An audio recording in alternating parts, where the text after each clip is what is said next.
is your profession?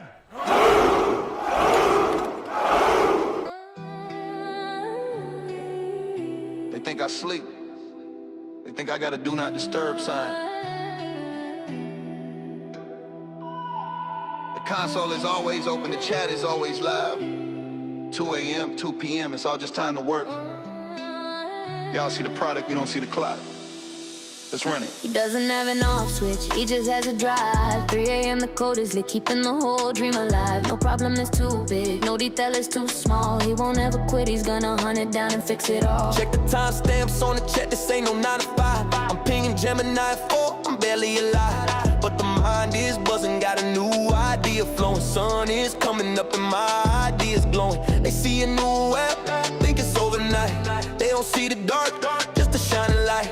They don't see the coffee cups, the bloodshot eyes, just the finished product and the clean UI. I am not the one, man, I am not the type to see a single issue and just let it hype me out of my focus. Now I zoom right in. This is dedication, this the will to He doesn't have an off switch, he just has a drive. 3 a.m. the code is lit, keeping the whole dream alive. No problem is too big, no detail is too small. He won't ever quit, he's gonna hunt it down and fix it all. Remember resume flow when we hit the launch. Had a bug in production, had to be staunch. Parse wasn't parsing, the PDF was skewed. Users in the comments, man, this app is rude. Most will wait till Monday, I was on it then. 1 a.m. just need a AI and a pen. Give me 5 scenarios for this data leak. Why's the API responding so damn weak? We hunted down that glitch, me and the assist. Found a broken promise in the try-catch list. Patched the back-end call, fixed the CSS. That's the no problem, too small kind of test. And the site is running clean, his mind is moving on to the next big scene. He's asking what's a feature, what's a better way to build. His cup is never full, it's just waiting to be filled. Yeah. That's the other level, we don't just maintain. We use the AI partner to evolve the brain.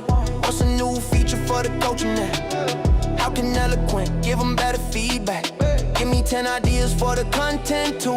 Make them innovative, make them new school. This ain't work-life balance, this is work-life blend.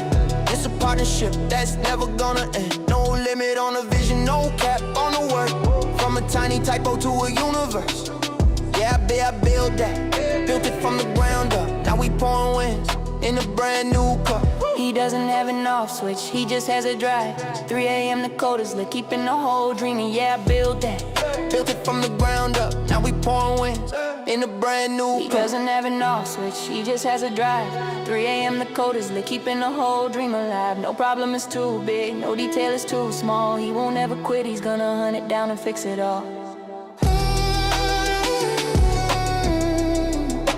Fix it all.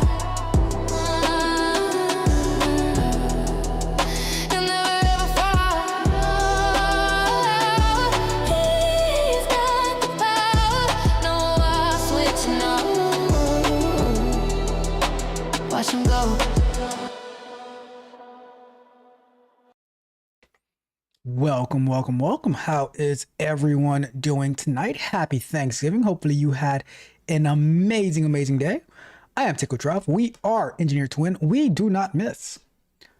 Hopefully you ate well. You are well rested. We are going to do a little bit of work tonight. Because guess what? The world continues to move, even when it is a holiday that we made up. It is a holiday that we made up so that we can have an excuse to go spend a bunch of money on food and then spend a bunch of money on stuff that we don't need tomorrow morning, but which started last week, maybe 2. I've been seeing Black Friday sales for the past 2 weeks now. It is what it is. It is what it is. But we are here to work. We're here to have a good time. We're here to have some fun. But we got to get our work in. We have to get our work in. We've been working on building this OBS, this native OBS YouTube plugin using C++. I got to explore the software from JetBrains Chillin, and it's pretty cool. I just saying it right now, I just thought about it. Chillin, like it's the letter C and then the word lion, but there's also the aquatic animal called a sea lion, SEA lion. I don't know why that popped into my head. I don't know. Maybe I am slow. But that's what popped into my head, right?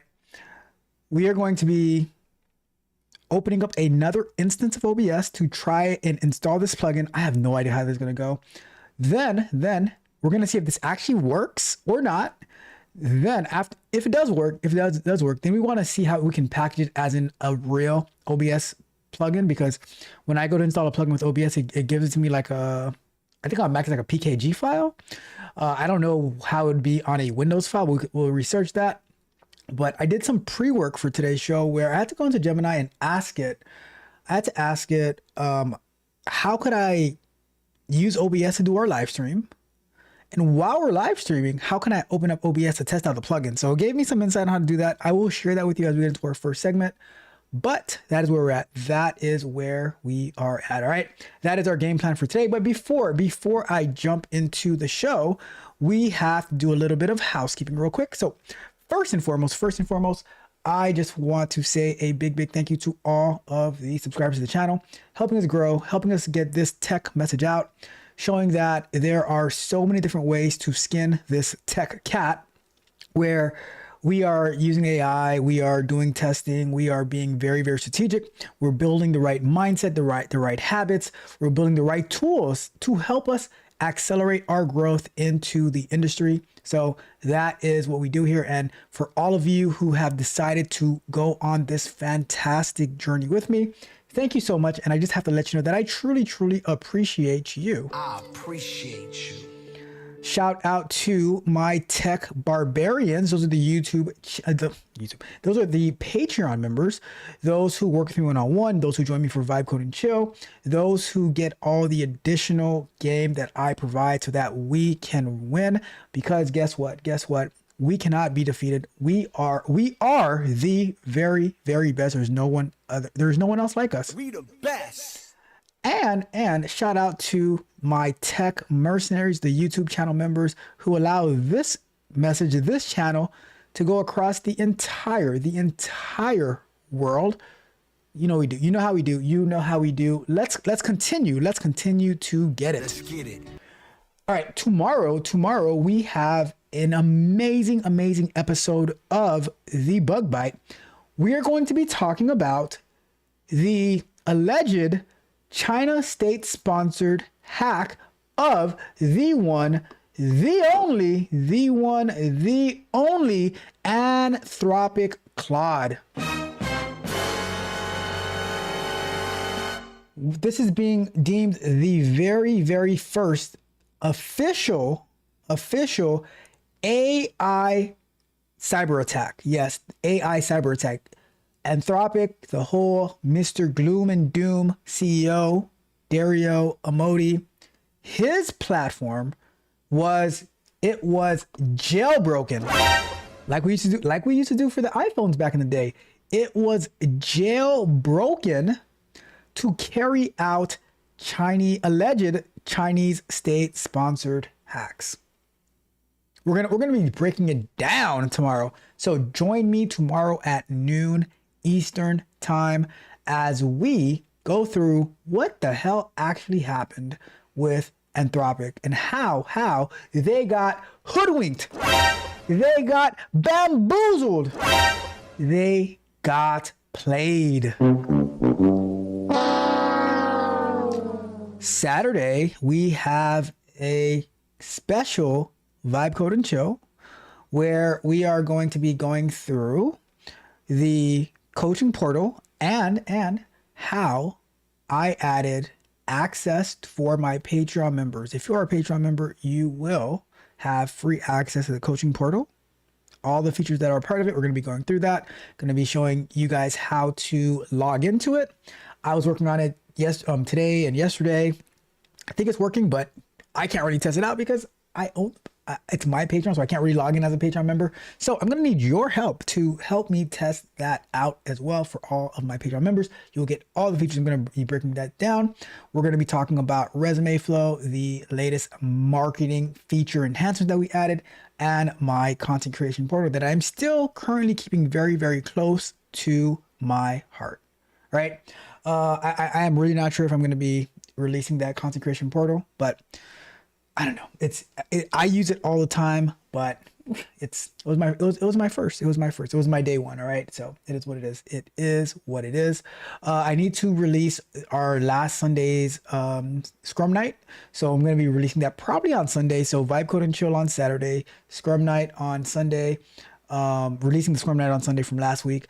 And then we are going live this coming Sunday, where we're going to be continuing to build out our speech coaching app to help yourself so that you can speak clearly, confidently, articulate yourself well, get rid of the likes, the ums, all that good stuff. So here we build. We are builders over here, right? So that's what we do.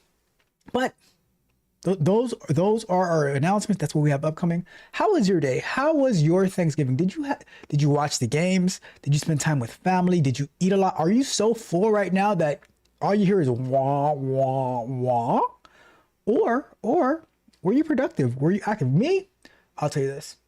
My day today, I had to schedule a video, create a couple of thumbnails. I was editing the bug bite for tomorrow, and guess what? I was putting together cabinets. Yes. My parents we are redoing their kitchen, and I had ordered all the cabinets. A bunch of them are here already, and I was putting them together. And once you figure out the groove, it's like, oh, this is like, I did like 4 cabinets today, right? And tomorrow when I go do some more, it is gonna be like a speed session because I got the blueprint down. So that was my day. That was my Thanksgiving. We had a little dinner afterwards, but I was putting together a bunch of cabinets over at my parents' place. You know, we do what we do for our people. All right, so we are actually, I don't have icebreaker today. Today's Thanksgiving. I just want to work. I just really want to test this out. So what I'm going to do, I'm going to share my Gemini prompt that I used earlier today to test out how we can have the both OBSs working. So we're going to find out. Hopefully I don't ruin everything, all right? And I even have a very special sound effect / video effect for you as well, which once I have a opportunity to use it, then you will see and you'll be like, what? So with that being said, we are going to jump into our very first working segment of the night. Let me go ahead and put up the right. So boom, building OBS plugin for YouTube sharing with C++. That has been going pretty good so far. Knock on wood. Let me go ahead and open up my before I start the timer. Let me close some stuff out. All right, cool. Let me go ahead and open up the software Sea Lion, not to be confused with a sea lion, right? All right, so we have Sea Lion open, and let me move over my prompt for Gemini to the other screen so I can share that with you. I don't need that one anymore.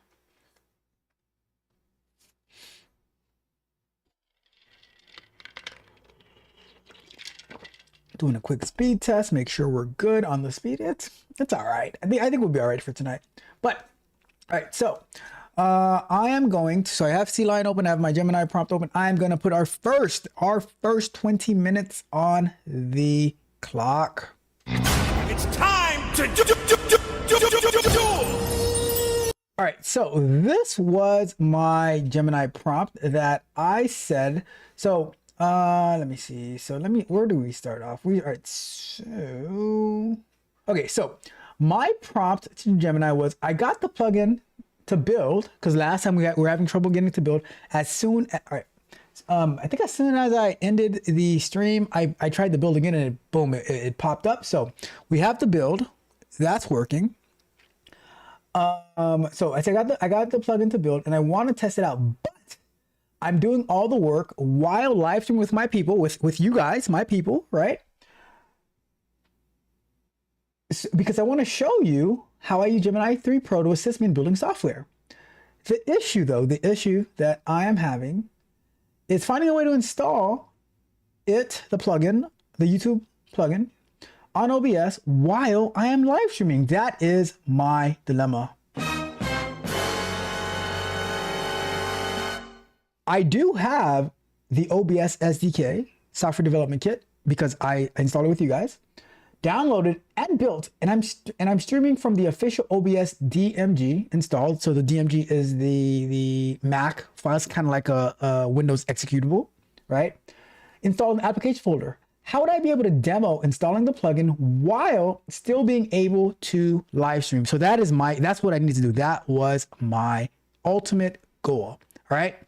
So Gemini said, this is the ultimate meta developer moment. Streaming the development of the tool you are streaming with. Right? Tell me about it. Since you cannot restart your main OBS without killing the stream, you should use the sidecar strategy. So you guys know what the sidecar is. I don't remember what movie it was, but you know those motorcycles, and they have a little sidecar on the side because they don't want the person sitting on the back holding on. So they have a little sidecar where it's like the sidekick car, right? It says you already have built a second copy of OBS, the SDK version, on your machine.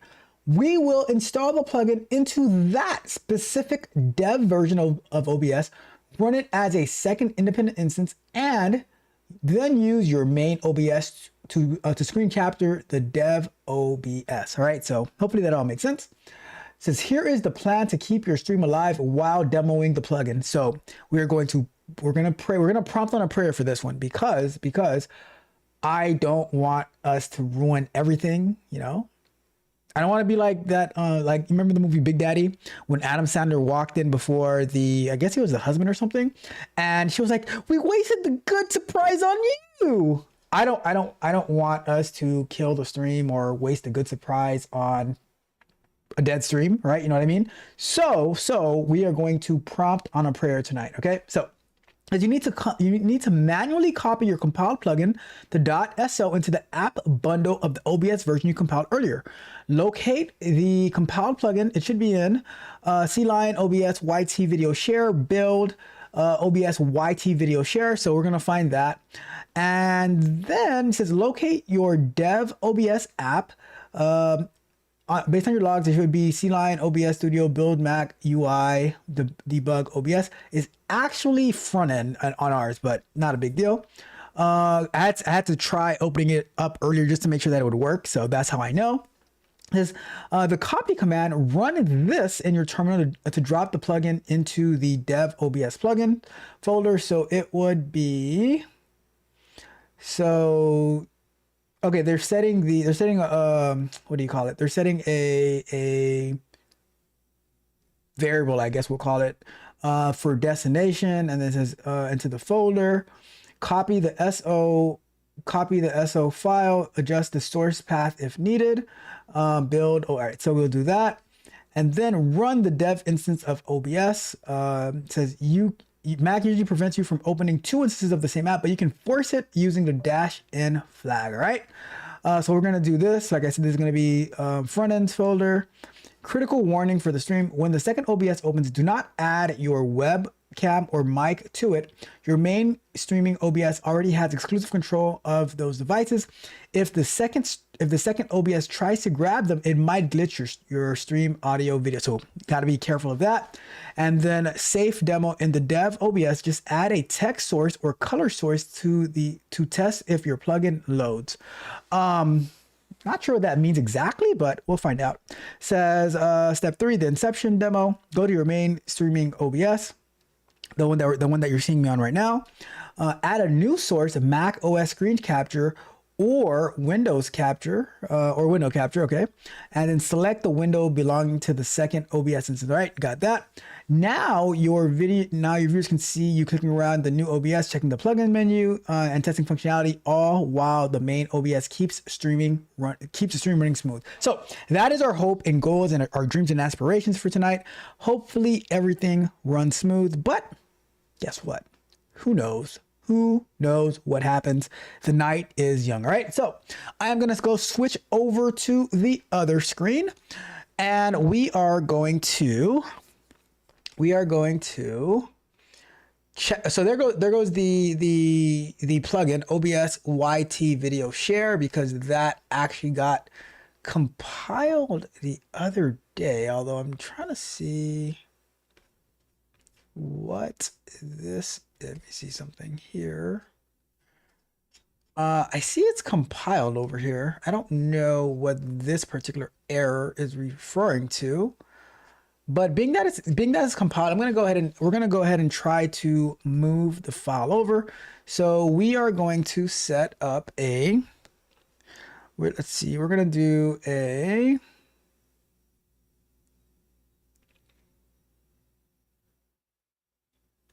Guess we'll do dest, and then we're gonna say C lion.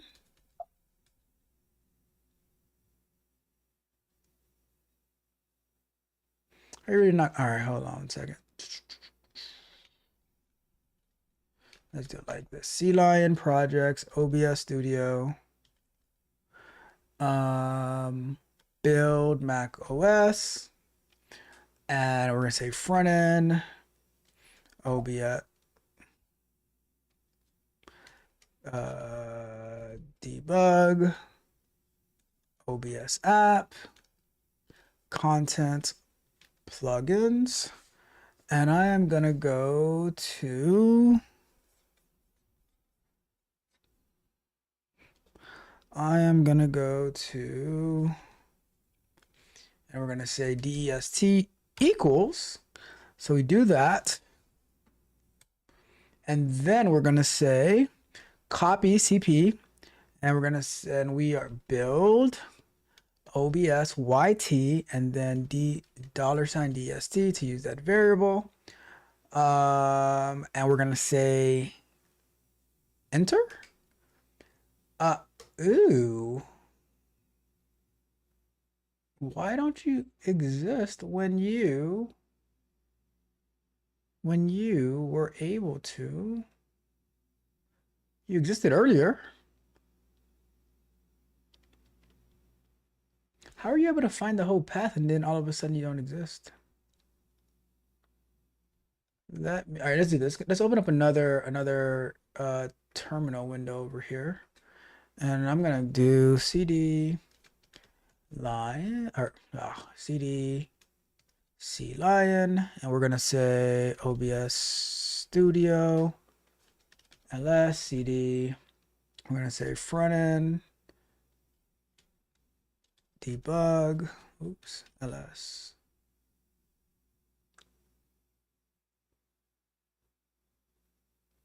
Oh, see what?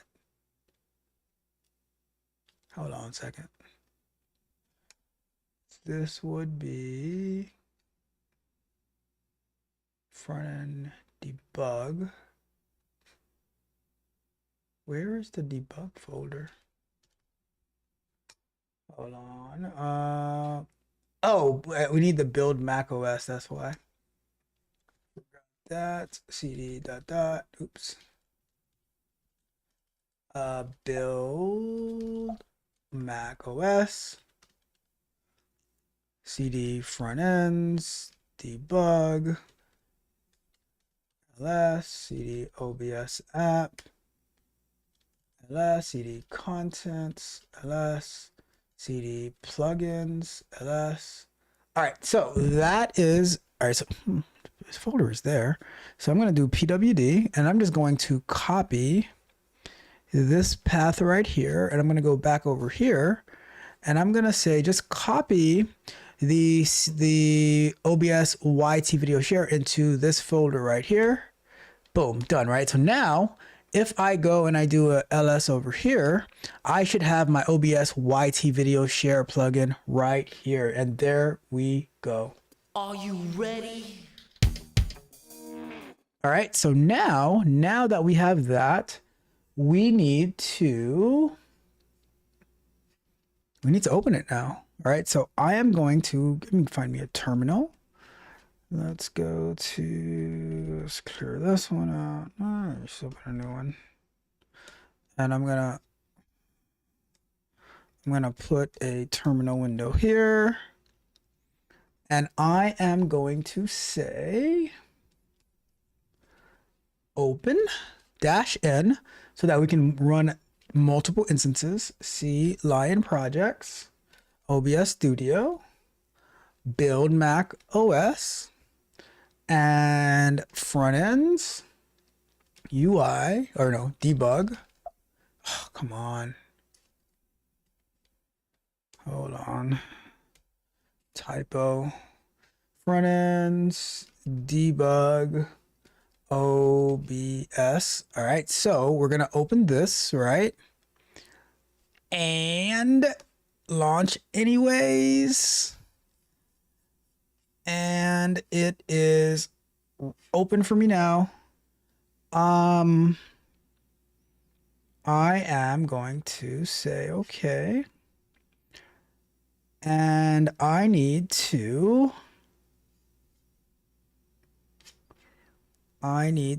go I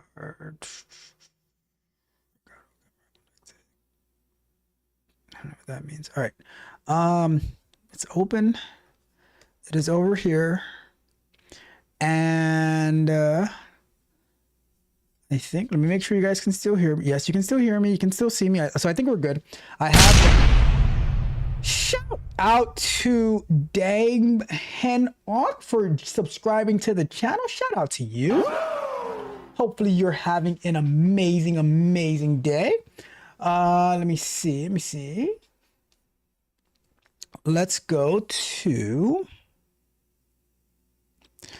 let's do this. All right, so now that we have this open, let's go ahead and how can we, all right, so now plugins, maybe plugin manager, and plugin manager, I don't see. All right, so we did that part. Now, how do we know if the plugin loads? All right, so now let's go back over to here. And all right, go to your main streaming, add a new source, select the window belonging to the OB. All right, so that part is good. How would I test if my plugin loads though? So let me see. All right, so now how would I test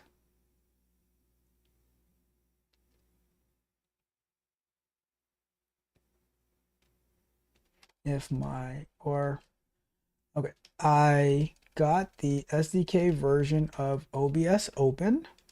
How would I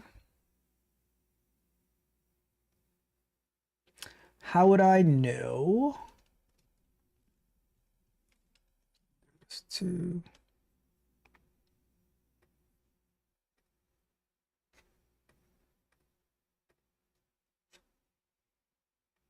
how would I know, or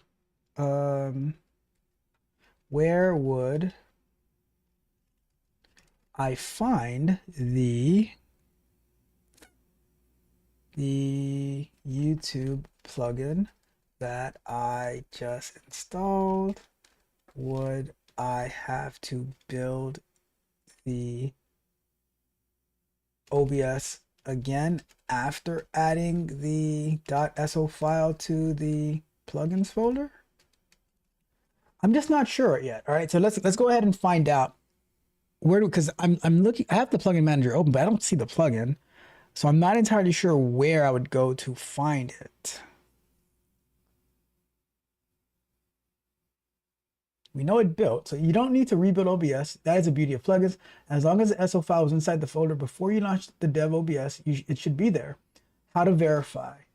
Depending on how you wrote your C++ code, it will appear in one of three places. The tools menu, it says look at the top menu bar for tools. If your plugin adds a menu item common for scripts or automation, it will be there. All right, let's see. Let's take a look.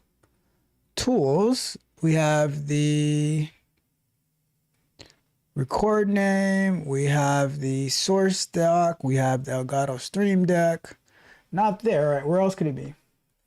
Where else could it be? It says the source list. Click on the plus button in the source dock at the bottom. If your plugin creates a new type of video source, it'll be listed there. YouTube video share. All right, let's check that one.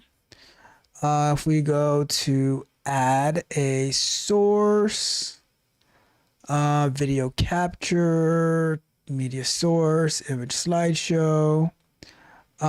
It is not there either. Okay, where else could it be? The docs menu. Look at the docs. It says look at the docs on top to see if it created a custom window. All right, last one. Let's take a look at the docs. We have YouTube control. YouTube controls? Is it this one? I see. No, that's not, because we have, so this is the one for the videos. Then this is the one for the, I don't know. Would it be that one? Let's see. We go to plugin manager. No. Where do I normally find my scripts?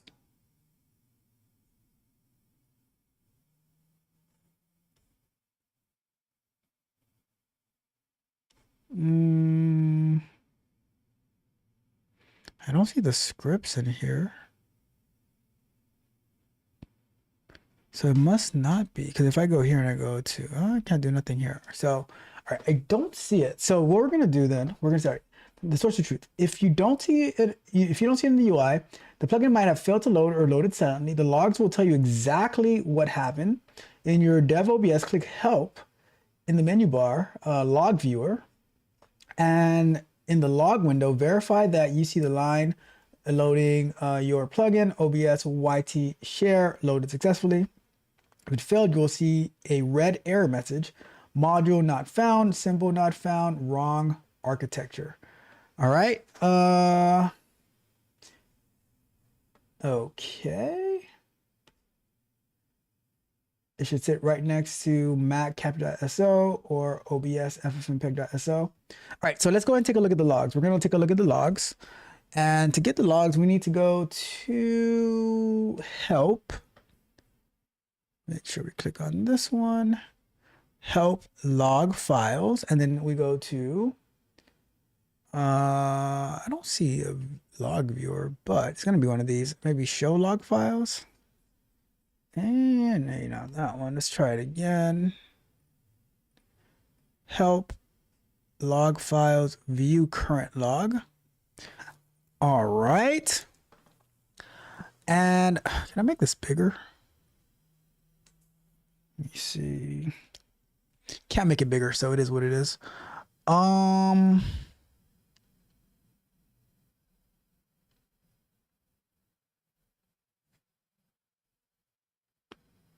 2009. 2009 is not, it's just recently. So,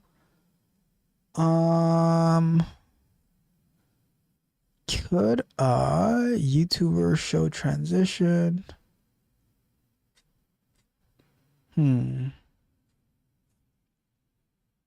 Mac virtual cam.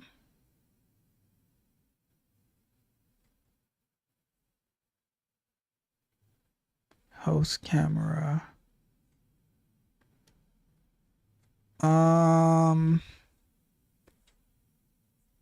What time did I open this? Switch to intro scene. Mac screen capture. Lunch break! Lunch break! OBS browser. Startup complete. All right, so maybe it should happen around the startup time. Vertical canvas. All right, here we go. So there goes a list of the plugins. Loaded module. So this is vertical canvas.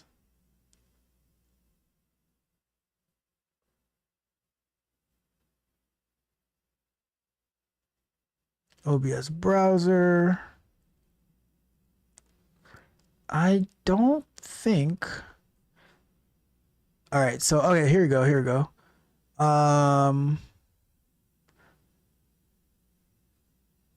front end API, OBS front end API. So all of these are being loaded from here, but it doesn't look like it tried to load the, I'm going to copy this whole file and I'm going to open up one of these and I'm going to paste it in here and I'm going to search for YouTube.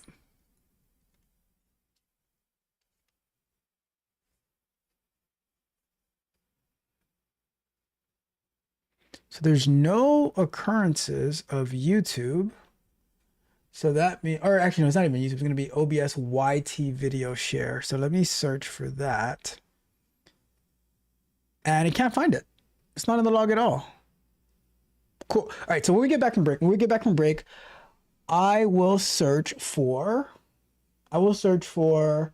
why that it's not showing up in the log. And then we can continue investigating to see where is our plugin. All right. But it is break time. Let me go ahead and I'll check the chat and then we'll get to our first break time topic. We have Dab Hancock in the building. Says, where do you work? I work in the United States of America. I work for a tech company as a senior QA engineer. Hopefully that answers your question and helps you out. We got my guy Magnetar in the building. My guy Magnetar hits me with a Sith.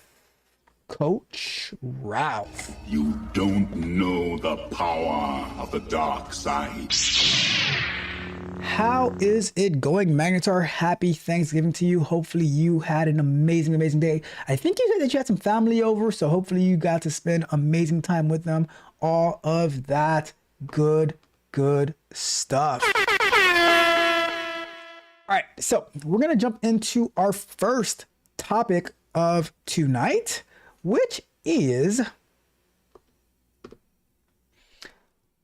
I saw a headline, should the poverty level be raised to $140,000 in the United States of America? So we are going to check that one out. Let's get to it. All right, so using the YouTube plugin that I built with Python that we're trying to migrate into a native OBS plugin, but we're going to start watching this video and I will stop it along the way to give reaction and some commentary.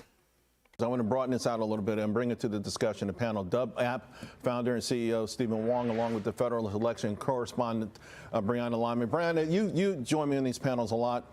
We'll put up a couple of charts. U.S. unemployment rates for 16 to 24-year-olds is 11%. For everyone else is 4%. Share of U.S. household equities held by Americans 70 plus has doubled. So essentially, what I'm hearing from younger people your age, is saying, hey, Mike, what you're describing is the old America, the new America is like the greatest days are behind us. Yeah, I think a lot of people in my generation, I'm Gen Z, do feel this way, and it's problematic politically, especially for Republicans. The reason Republicans got a trifecta last November is they ran on affordability. They said, we're going to make it different. One, right now, things don't feel marginally different. I can't really feel a massive, switcheroo between Biden and Trump. And two, we wonder why young people are flocking to Mamdani, AOC Sanders, the socialist types. And it's because those candidates speak about affordability more than Republicans and even some mainstream Democrats do. And that's appealing when people in my generation feel like they're working their behinds off and they're not really getting much to show for it. Stephen, there was a chart out, ironically, from Vox. If I think back to when I was 16 to 23, I worked at a park.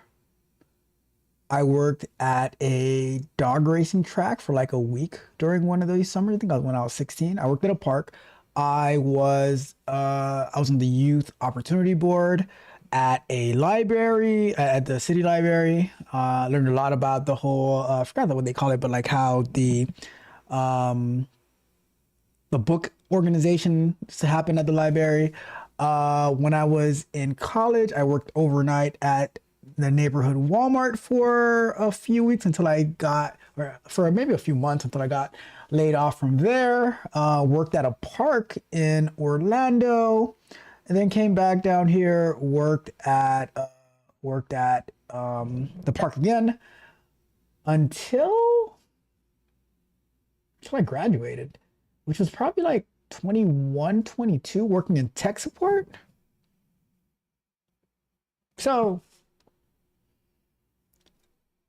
were there always a large amount of high paying jobs available for 16 to 23-year-olds?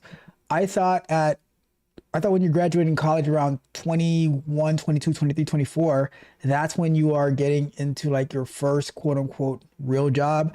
You would probably be working different jobs before that. Maybe you would work a little bit in college, maybe at a retail store,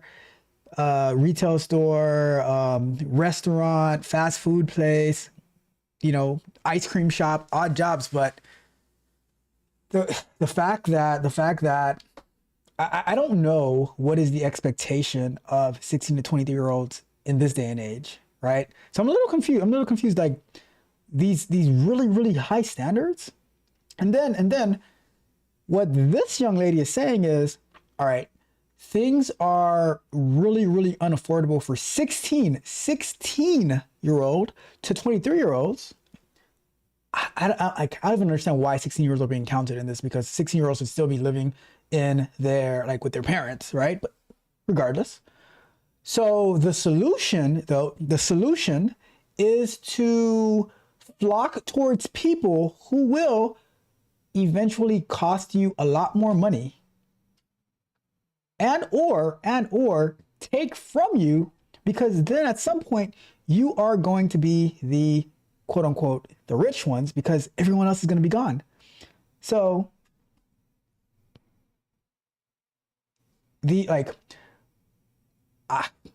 it just sounds like a lot of emotions without logic in what she is saying. All right. This is a sort of left-leaning thing saying the median wealth of Americans under 35 is the highest on record.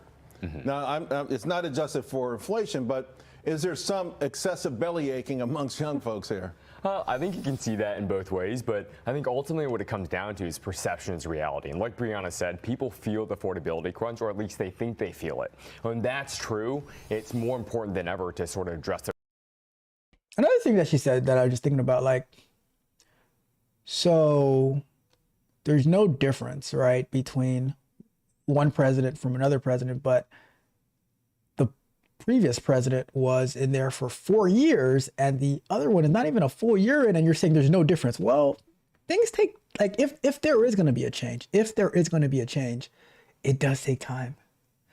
And if it didn't take time, it was just a flip of a button or the press of a button, and then everything is changed and reversed, then there might be some validity to all of the protests and stuff that are happening, talking about no kings and stuff like that. If you could just say, well, press this button and everything changes.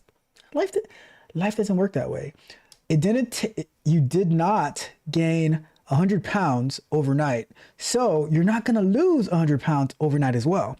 And it's a lot faster to gain 100 pounds than it is to lose 100 pounds as well. So I don't know. It just sounds like a lot of emotions, a lot of emotional talk. Topics head on, and that's why we see more young investors wanting to invest more than ever. Yeah, I'm going to get to your thing too, because we're going to talk a little bit maybe solutions before this is over, but I'm going to back up on Brianna, what you did. So again, Mike, you had some pretty powerful folks talk about this. Peter Atwater had a comment, then Kim Kersan had something where he says the hyperbolic outpouring of support for Professor Plum's piece is the surest sign that the zeitgeist of populism is back with a vengeance. Do you think that's the case? I do think that's the case. And I think, unfortunately, the reaction that you're seeing from entities like Vox, as I explained in the piece that came right before this, Are You an American?, basically boils down to messaging that's now coming from the left in response to Mandami's victory, because they're scared. They literally are saying, oh my gosh, everybody's angry. They're choosing to embrace these policies. That would be really bad for our big donors. So this zeitgeist of populism and affordability thing, you didn't hear about it a lot. I think the media didn't talk about it a lot under Biden, even though inflation went through the roof. But it moves, right? So right now, I think I saw lumber, frozen orange juice crashed. I mean, it's lumber is down, gasoline is down, but something else is up. So I mean, what is that? It's populism for you the answer? I think it is the answer. And I think, to be clear, I think things are trending in a better direction under Trump than they were under Biden, but people can't feel that. And from this, the populist movement, everything else flows. If young people, my generation, feel like they can't afford to have a stake in this country, whether it's through home ownership, starting a family, they don't have any real reason to vote for policies that will make America better and safer in the future. It's just, short-term immediate gratification, which is problematic. It is amazing, though, the conservative birth rate and liberal. I mean, conservatives are holding up their part of the bargain. We're trying. The liberals aren't having any kids at all. I mean, so your business is you get folks to invest, particularly young folks. There's an interesting piece out where millennial ETF investors say they have the skills to outperform the market, and so they're confident they can do this. Is this the solution? I mean, is ultimately, whether it's trading the market, it's the solution for folks, particularly young folks, to go out there in the old-fashioned, pull yourself up by the bootstraps and make it happen yourself. Yeah, absolutely. And my parents immigrated to the U.S. I was born in Detroit for the American dream. They came here for the ownership economy. And the owning a stock has been so associated with what it means to be American. I think young people don't see the traditional path working out for them anymore. And they see so many millionaires being created around them who are the new meme stock or crypto millionaires. But so that's an interesting question, right? Because, all right, so the young lady was talking about owning a house and a family and all that type of stuff. But owning a house is not all that is cracked up to be. It's like you are buying you a lifetime of headache and burden and taxes and fixing stuff, and you can't just get up and move, and it is a headache. It is if anyone watching this has owned a house, they know that owning a house is a burden. It is. They'll try to sell it. Oh, it's an investment, and you own it. And it's like, yeah, you do own it. You own the bills. You own the maintenance. You own the cutting the grass. You own if there's damage, talking to insurance companies, and all this other type of stuff. As Magnetar says, it took a bit to sell. Like it's not easy to sell it either. And if the economy is in a downturn, you have that mortgage and you try to sell it. You might be losing money on the sale, right? So, and then what this guy said, what this gentleman said is owning stocks the new owning a home? Like, is becoming a millionaire via your investments and stuff like that? Is that a new American dream? Is that a new American dream?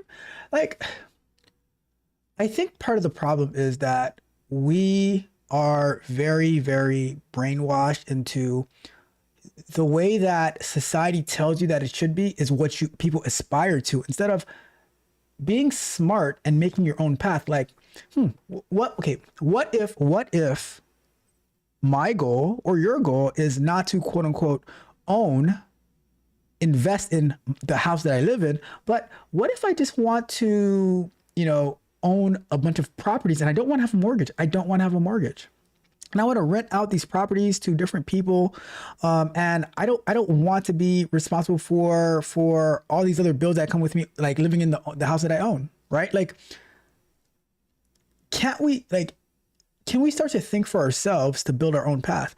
And I'll tell you this too, like the people that you have around you, you have to build up their mindset. You need to see their mindset, because not everyone is supposed to be around you. Because let's put it like this. You can rewire your mind not to be influenced by society, by all the other people. You see like this person over here, they're driving. This is the common thing, right? Quote unquote, keeping up with the Joneses. So your neighbor pulls up with a new Benz, right? Your neighbor on your left. Your neighbor on your right, they pull up in a new Tesla. right? And you have a modest Honda Accord, maybe a modest SUV, whatever, right? And you're like, oh man, should I upgrade my car? Should I get a new car? Blah, blah, blah, blah, blah. However, your modest car is paid for. You don't have any additional bills. Now, when the government shuts down and they are not giving SNAP benefits, and your Mercedes on your left and your Tesla on the right, they say that they cannot eat. They said they can't eat because they chose to rely on the government for assistance so that they can ride in their fancy, expensive cars, and then they can't pay it. And they like, and I was like this for a while too. I was like, you know what? I'm just gonna lease a car every 3 years, get another car. But I'm like, I'm not putting anywhere near the amount of miles that I would, like, by the time the lease is up. And the car runs fine as long as you do the regular maintenance to it, right? As long as you do the regular maintenance to it. And I'm just gonna keep like, and the price, like every time you lease another one, the price goes up and up, and you want a bigger car, a nicer car, and you are like, it's not worth it. For me, I was like, you know what? I'm not doing this. I'm not doing this anymore. I am not doing this anymore. And I honestly think that we need to separate from what society is telling us that is the way to go, and we need to see, okay, what makes sense for me and my household. What makes sense for me, and not just because to say, oh, you need this new car, oh, you need this bigger house, you need all this stuff. It's Black Friday. You need a new TV. Well, my TV works fine. I just got it last year, Black Friday. Why don't you need a new TV? Are the things that you're getting going to be beneficial to you, or are you just trying to keep up with everyone else? All right. So I'm not gonna watch the rest of this video. That's just, what the heck? Oh, hold on 1 second. Give me a second. My battery is plugged in.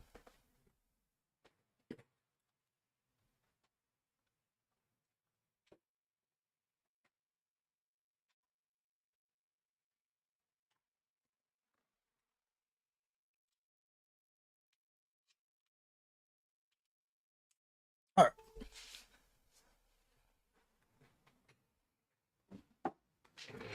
That would have been bad. It's like my laptop said, you only got 7% left. I'm like, what? It was plugged in, but it wasn't charging. So we're good. Right. But yeah, I'm like, we need to separate ourselves to be more practical, be more realistic. $140,000, 90% of the US under the poverty limit. And then what?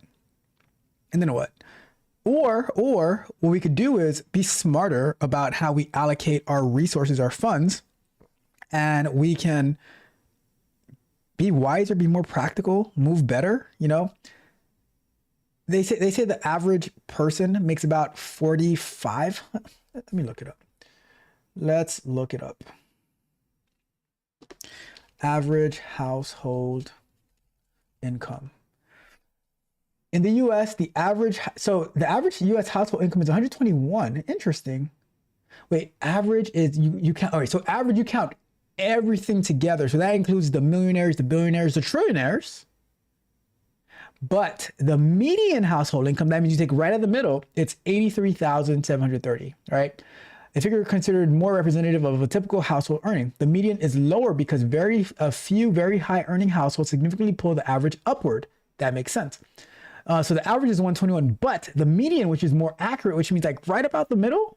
So you take all the household incomes. So that means regardless of the person who's making $1 billion a year, it doesn't matter, because let's say there's five people making $1 billion and 100 people making 40,000.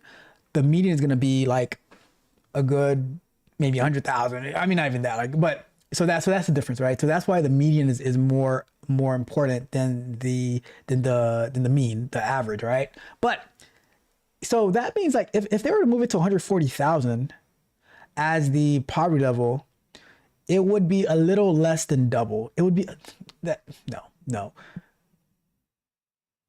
We as people messed up because we let the government take over insurance, take over food, take over the job industry, take over like minimum wage and stuff like that. And whenever the government gets the biggest fear that you should have, and no offense to my guy Magnetar, but whenever the government says, "Hello, I'm from the government and I'm here to help," you should run like hell. All right, but that's it. That is it for that segment tonight. All right, I'm gonna check the chat and then we are going to get back to work. Let me see. Magnus says, I got a very late start on the turkey. It's still going. I would have been shocked, but you are 3 hours behind me, so it's like 5:30-ish for you. So you're probably gonna eat maybe a little bit later, but not super late. Because for me, if we still had the turkey going, it would be a living nightmare for us over here on the East Coast. Magner says, I remember minimum wage being $4.75 back in Buffalo, New York. When I started working at 16 years old, the minimum wage down here in Florida was $5.15, and I was getting paid $5.25 an hour, 10 cents over minimum wage.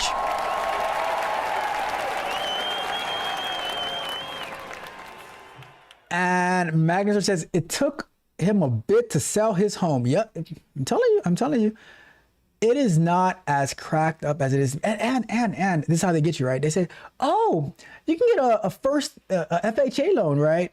And you can only put down 3.5%. But what they don't tell you is that just by you putting down that 3.5%, you still owe the other 96.5%. You still owe it. You just put less down. So instead of putting that 5 to 20% down, you just start from a lot further back, and you have to pay that. What do you call it? The mortgage insurance premium for the duration that you have an FHA loan, which if you were to get the FHA loan and you try to refinance today, your rate is going to be so much higher, and it is going to be a total nightmare.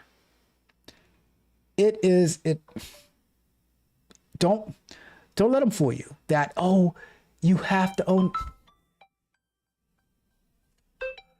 Uh-oh, give me a second.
Y'all want to own a home, right? Y'all want to own a home, right? And then our alarm just starts going off for the fire alarms are going off for no valid reason. And then the keypad doesn't want to work and it won't stop. And now you have the alarm company calling you and it's a total nightmare and a mess. And now you're in the middle of a live stream and you have to stop it and you don't know what to do. I'm in a bind, Nate. But you also, you guys are desperate for home ownership, right? You guys are desperate for it. I'm telling you, it is not all that it's made out to be. All right. I'm over it. I am over it. Let's continue. Let's continue. Magnetar says, grrr. I hear you. Magnetar says, if you are a veteran, there are some cheat codes. That is true. We have to take care of our veterans. Magnetar says, notice they preach individualism, but also want people following the same cookie cutter path.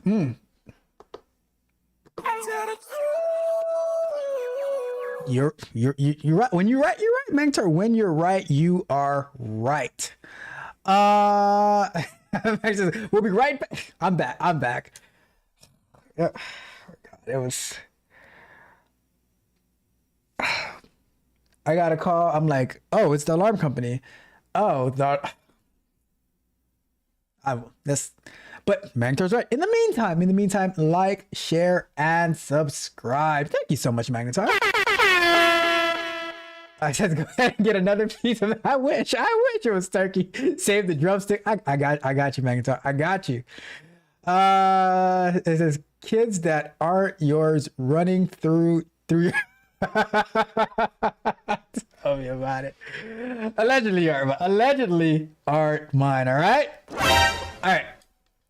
Let's get into another segment because now I just want to work. I just want to work right now. Okay, because.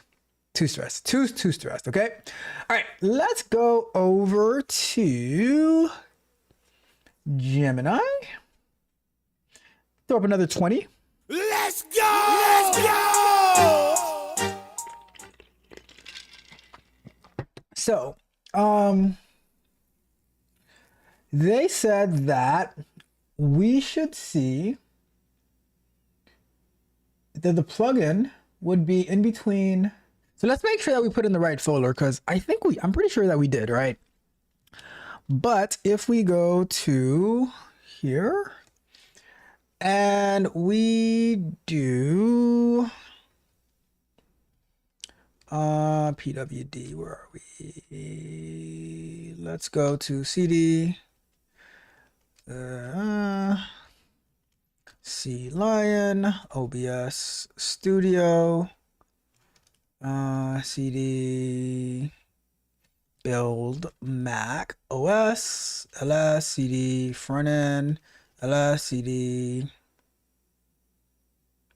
debug ls CD OBS app ls CD content plugin share. We have our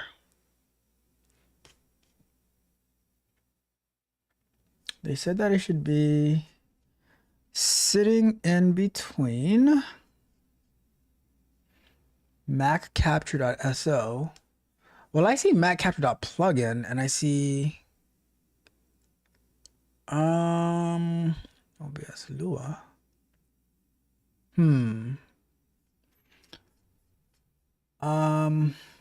So I'm gonna go into Gemini. I'm gonna say I didn't see the OBS YT video share.so loaded in the logs.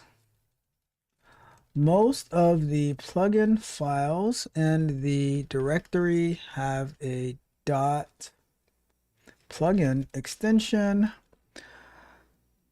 The only plugins with .so are _OBS python.so and OBS lua.so.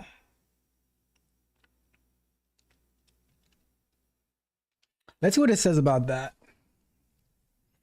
Let's see what it says about that, because maybe that'll give us some insight into why it's not working.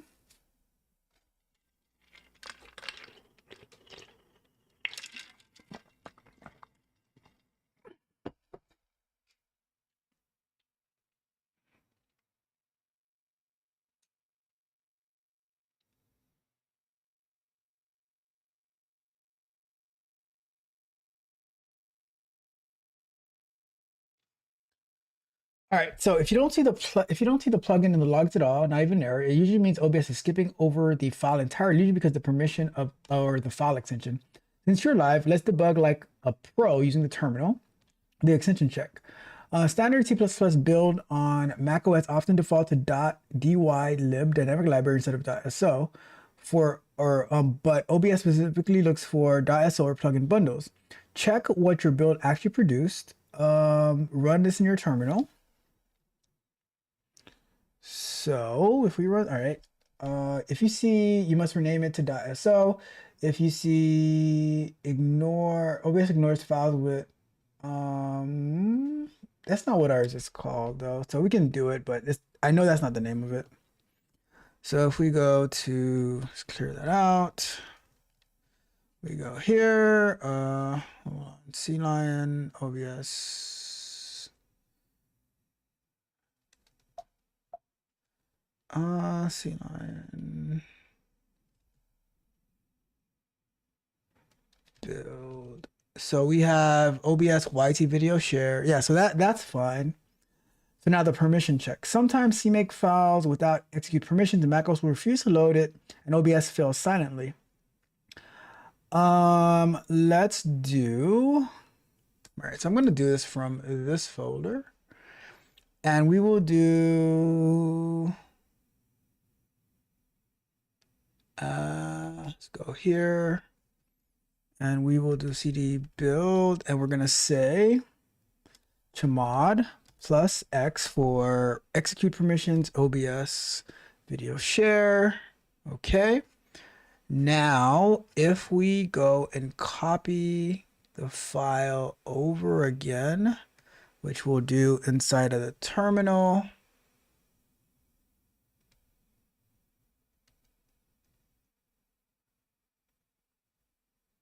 Where did I copy this?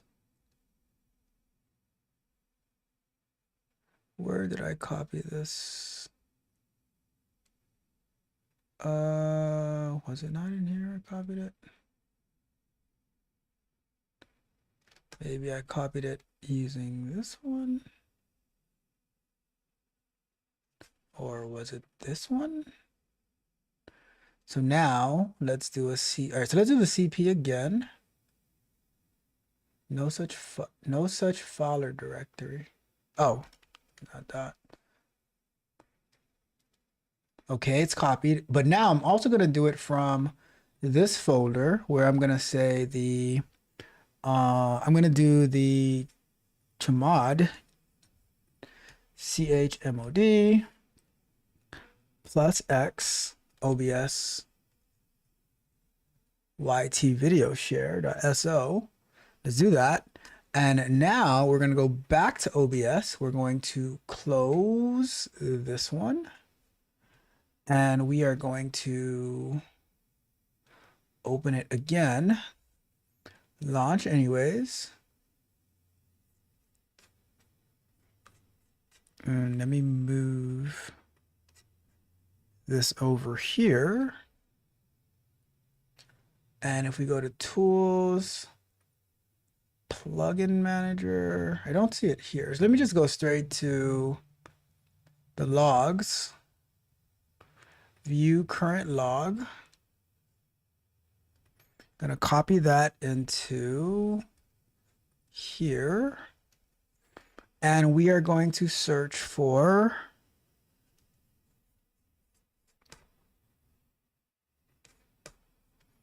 YT. It's not finding it at all. It is not finding it at all.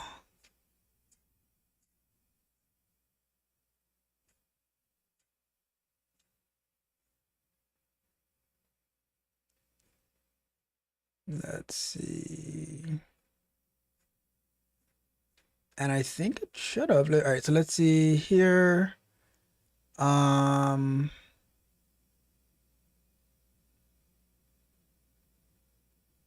Yeah, so I'm just gonna copy this. I'm gonna copy this into, I'm gonna copy this whole thing into Gemini. Oh, come on. let's go to, let's start over here.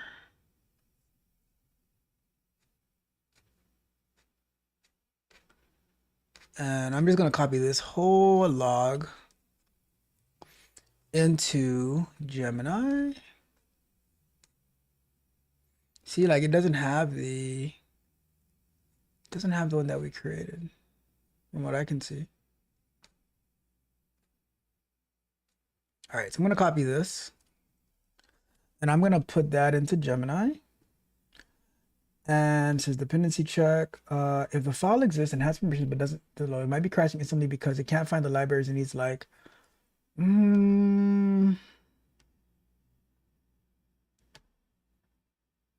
right, I'm gonna paste this for now, but I'm gonna try this dependency check thing real quick because I know this isn't the issue. Use OTool. All right, so let's go back over here before we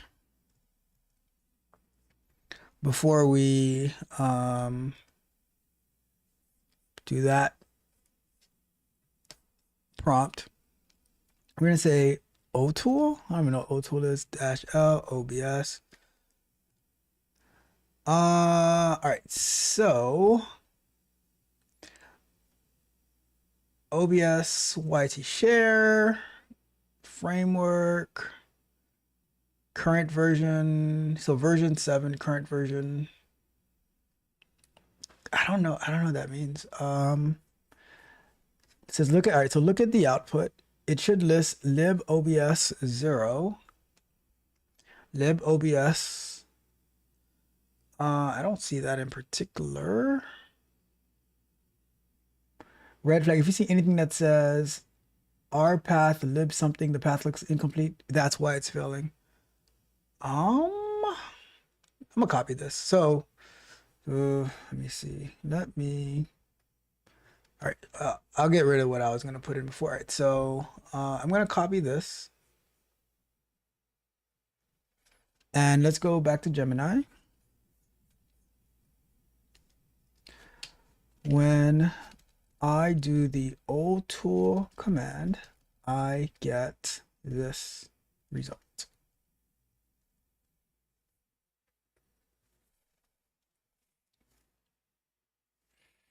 Let's see what that tells us.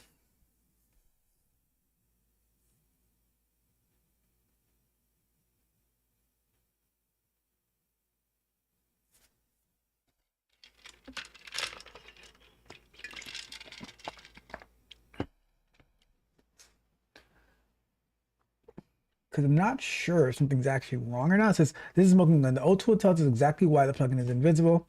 The problem, the missing map. Your plugin is looking for libobs using a variable called rpath run search path.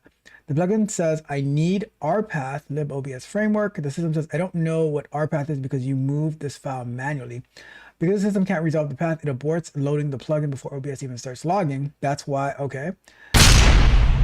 Shout out to you for subscribing to the channel. Truly, truly appreciate you. Please leave me a chat message if you have any questions, thoughts, or concerns about what we're working on. Shout out to you. Thank you for being here. All right. All right. So since you are live and need a guaranteed fix, we are going to use a Mac tool called install name tool to modify the plugin binary. We will replace the vague rpath variable with the absolute path to the libobs file you built earlier. Okay. Run these two commands inside your terminal. Make sure you're still in the plugins folder where you copy the .so file. So go to the plugin folder just to be safe. All right, we're in there. Install name tool, change rpath, and that is going to be cline obs. Okay, so let's copy this command. And we are going to go to over here. And we need our terminal actually. So inside of here, inside the plugins folder, they want us to do install name tool, change this right here for this over here. Let's see if that works. Generating fake signature for OBS video share. Okay, we got that one. And then it says resign, the resign command, critical code sign, force sign OBS. All right, so we're gonna do this command here. So let me go ahead and close this one out though, because that's old. And we're gonna do code sign, force sign OBS YT share. And let's go ahead and send that off. Replacing existing. All right, we got that. So now we're gonna open up OBS again. Let's see, launch anyways. Let me move this back over here. Tools, plugin manager. I don't see it. I don't see it. So, being that we don't see it, make sure it's not under sources, not under sources. Docs, not under docs. So, I don't have these twice. What is this YouTube control? What is this YouTube control? All right, so let's go ahead and check our logs. View current log. And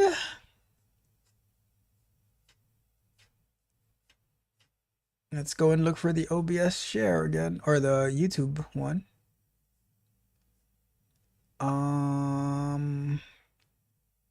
Startup complete.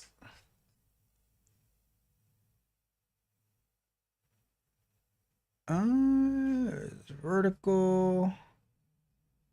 No file, no file.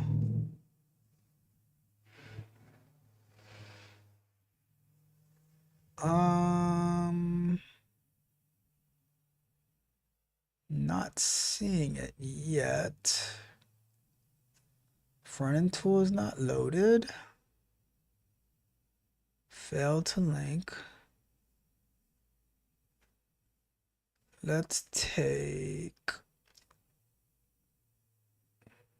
all this. All right, so we're gonna try that again. Let's copy that. And I'm gonna say, after running those commands successfully, it is still not there. All right. And I'm going to say, here are the logs that I got from OBS SDK. Paste that. Send it over, see if that's able to identify any issues. Because I don't see, oh my God. I was putting it in here, sorry. Let me see. I don't see.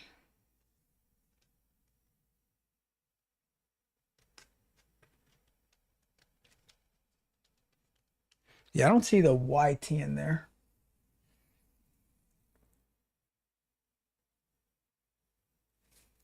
The logs from your dev OBS is running and loading time plugins like vertical canvas feedback by silently ignoring OBS YT video share.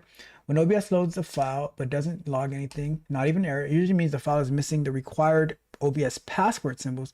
OBS opens the file, looks for a specific registration signature, doesn't find it, and quickly moves on. The password check, do this in terminal. We need to see if your C++ code actually exported the necessary symbols. Run this command on your .so file. If nothing prints, your plugin is empty to OBS. You are missing the macro in your code.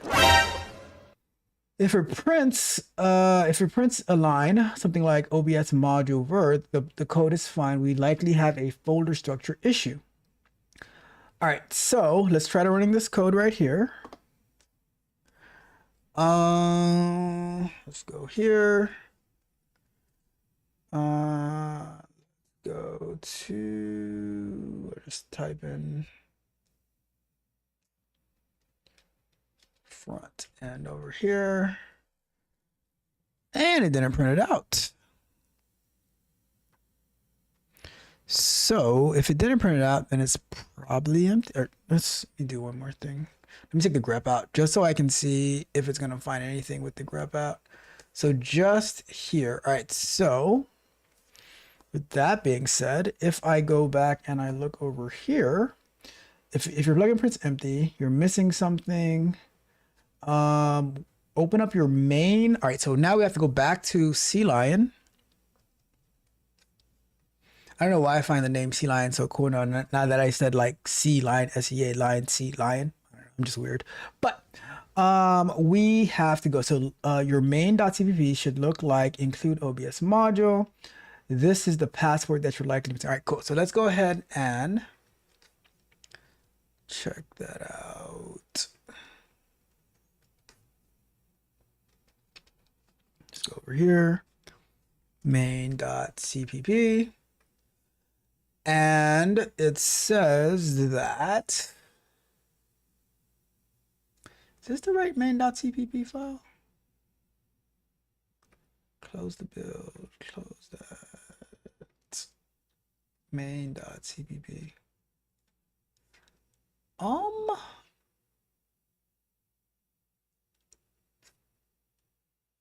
don't know if my main.cpp file is supposed to look like that. I feel like it's missing something.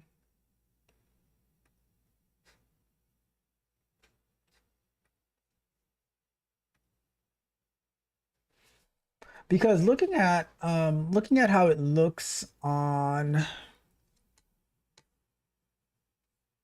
Okay, so what I'm gonna do now, I'm gonna take a look at Gemini. Well, not Gemini, but I'm gonna go into here, into Kilo. Lunch break. Lunch break. So I was gonna go into Kilo and say that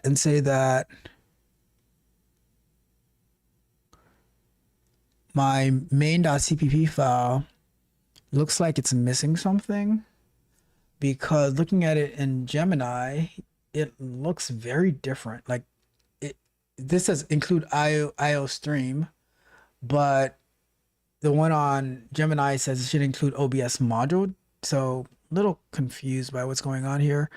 When we come back, we'll test that part out to see like where's the disconnect between what Gemini is telling me and what we have in our Sea Lion, and try to fix that. I don't know, something looks weird. So, but we'll do that when we come back from break, all right? Let me go ahead and find my right OBS. And we got, so shout out to Dendy for subscribing to the channel. I appreciate you. Welcome, welcome, welcome. Feel free to drop any comments or thoughts or things that you would like to see from me, and I'll be more than happy to oblige. All right. And thank you, Magnetar, for holding me down as I'm working. You are welcoming all of the new members to the channel. My guy, Magnetar, is absolutely amazing. While Magnetar is waiting for that turkey to finish cooking, he's helping me out tonight. All right, so next up that we have for tonight is NVIDIA. NVIDIA hit us with the Fonnie Willis. So that was cute. That was cute. They are laughing at Google, because Google says we are here to compete, and NVIDIA says, so that was cute. They are laughing straight to the bank with this one. So let's see what is going on with that. All right, so let me see, where is my, let's go over to, boom. NVIDIA versus Google. You know, they always have these verses and stuff, you know, this rapper versus that rapper and this group versus that group. But what about the real versus? The real versus, the one that I care about, the one that matters to me, is NVIDIA versus Google. Caroline, I think you can fall into the camp of people who's been like, hey, I've known this for a while. I've known that TPUs are so efficient. Does it really make a difference that you have Meta now buying into this? What does it mean to have a market awaken to the possibilities of what Google has developed? I think what's different here is before Alphabet had been selling it as part of the cloud winning formula. Come to us, you can use our cloud and you use our TPUs, which are on their 7th generation now. They've been developing these for 10 years. They've been offering them to other clients since 2018. We haven't seen them really sell them specifically to others to use within their data centers, not just Meta, but maybe banks who need to trade at high frequency. That's a clear area of edge for them. So they're starting to get this inbound. In fact, a lot of analysts, Stacey Raxon over there, we've heard also from Bernstein, you've also heard from Gil Luria saying this is kind of an obvious dimension of the business model. The question, though, is what will NVIDIA do about it? Now, we've heard before reports from The Information that OpenAI was getting very close to potentially taking TPUs from Google, Alphabet, maybe using their cloud more ever since that relationship when Microsoft got disrupted a bit. And then NVIDIA went and put $100 billion into OpenAI and said, oh, please do use our GPUs if you wouldn't like to. What is Meta going to suddenly get offered from Jensen Huang? That's my key question, because you've seen big deals with Anthropic, but Anthropic suddenly has got some more investment from NVIDIA as well. There's going to be a tussle at the top here, but be sure, Jensen Huang's been eyeing TPUs for a while, and Alphabet, this has been a winning formula. That's why Gemini 3 has been so efficient, and efficiency's everything. It's all about energy and what more they can do with it, because that's going to be the bottleneck. Yeah, we have actually updated our circularity chart, which continues to grow and boggles the mind no matter which form you look at it in. Michael Ball, is this a problem for the whole market? I mean, so much is built on NVIDIA reigning supreme. Here's the new version, right? And you can see all of the deals that they do with other big players like AMD, like Oracle, like Microsoft, like Intel, and that those players do with them. So if NVIDIA is brought down, is it a problem for everybody? I don't think so. And this has been the question that the market's trying to figure out, because capital so far is staying. So the question is, do Google's TPUs, tensor processing units, do they have the ability to compete with NVIDIA? So like they said in the video, or like they were saying, right? Google's been developing these TPUs for the past 10 years now. For the past 10 years. And I remember when NVIDIA first started coming out, they were like quiet, low, and even like their stock, like it was on the struggle bus for a while. But then all of a sudden, when AI came out, it blew up. It blew up. But Google's like, and guess what? The funny thing is, at the beginning of the year, when we were doing the AI course, right? Using, what did Google call it again? Was it, were we using? No, it wasn't NovaCollab. What were we using? It was like Google's version of Google Collab. No, is it Collab? Yeah, I think it's Google Collab, right? And we had access to those TPUs. And from what I see, they are, I don't know the quality that they have with versus the GPUs, but they're a lot cheaper. They're not super cheap, but they're a lot cheaper than, because I looked to get me a NVIDIA GPU, and I was like, I'll splurge at the end of the year, maybe $200-300, right? $200 or $300. You know, I was like, oh, I'm feeling myself. But then I saw it was actually $25,000 for a GPU per hour. I was like, oh, can I just have the box instead? I'll put the box right there. I'll put the box right there next to my Infinity Gauntlet, right? But you know, I'm just saying. But I don't know. Do you think that Google can actually compete with NVIDIA, or is NVIDIA laughing straight to the bank with this one? In the market. So although we've had NVIDIA now break below that 180 level, which was a key battleground and had a lot of sort of positive, negative connotations if it was below or above, the fact that Google has taken on $1 trillion and that the market is just finding a more efficient answer to the AI CapEx question. And that's what we want to see. We want to see competition. We want to see these guys have choices. We don't want the hyperscalers all bottlenecked into one choice that has backlogs growing and energy efficiency questions.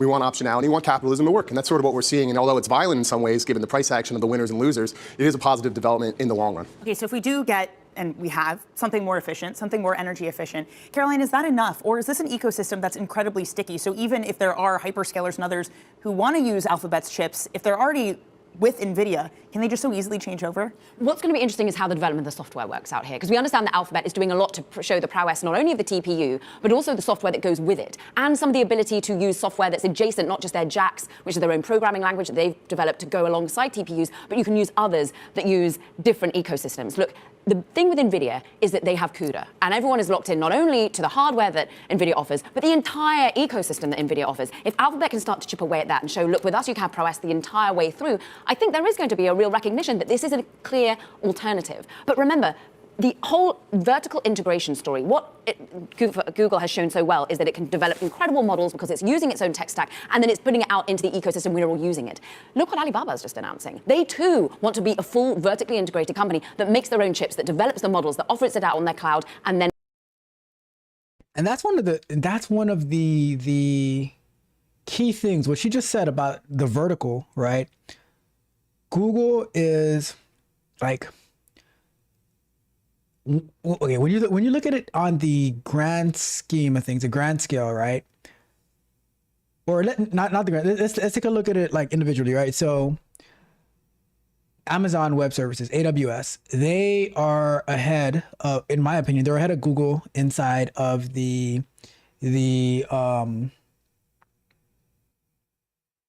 online provider. I don't know. I can't think of it. It must be the alarm thing. That's messing with me, right? But the cloud provider, right? So let's say Amazon AWS is ahead of everyone on cloud providing, right? Let's say OpenAI is quote unquote ahead of everyone in AI large language model platform, right? Let's say NVIDIA is ahead of everyone on chips and stuff, on GPUs. Let's say AMD, for instance, is ahead on anyone on CPUs. But what Google does really well is their integration to into their own platform on everything. So the way that Gemini easily integrates into Google Docs, Google Slides, Google Drive, all of that, the way that it integrates into the search engine, all of that stuff, the way that they integrate it, and then like let's say you want to use their Google Colab, right? It can plug right into their processing unit, so you can easily run AI models. It's allegedly more energy efficient, all of that. So it scales really well. So when you combine it, it becomes more powerful than the individual things that all of these other separate platforms offer, where you have to put everything together. You can have an all-in-one package through Google, and you get energy efficiency, you get speed, you get integration, you get the large language model, you get the APIs, you get so many different options and opportunities. So she has a great point there. Offers the models as well. But also remember, this is what Amazon does. Yes, we're talking about TPUs, but Trainium is on their third iteration. We understand that many people are using not only for training, but are we going to use it not just for inference, but the training of models as well? How much can Amazon start to show its competitive edge as well with its chips, not just its AWS offering? By the way, maybe you can clear something up. I don't really understand Jensen Huang's argument that the GPUs they sell, what are we in now, Blackwell or Hopper? Vera Rubin for the next one. Right, so those are capable of many different things, right? The graphics processing units are flexible, as you may have read last night, whereas the tensor processing units are supposed to be ASIC, so they're application specific.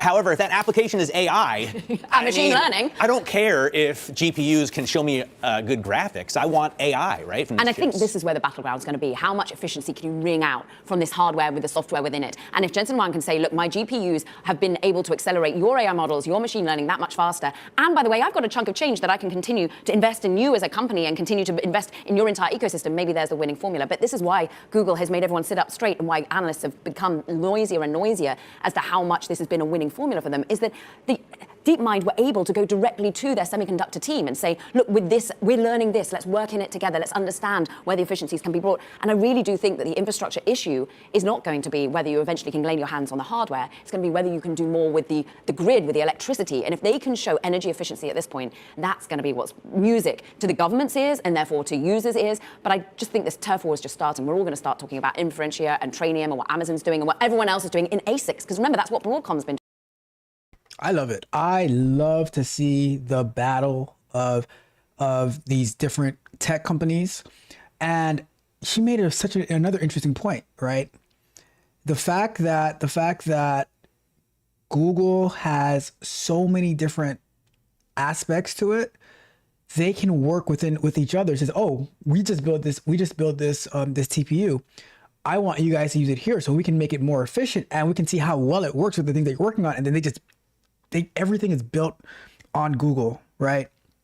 One of the things that annoys me with like Google Meet, for instance, is that I can't stream a meeting to other platforms. I can only stream it to YouTube, but Google owns YouTube, so it's like all integrated in. When you have a video on Google Drive, it uses the YouTube player to play your Google Drive video, like whatever video you upload to Google Drive. So it's like it is so integrated with each other that they use like Google's first customer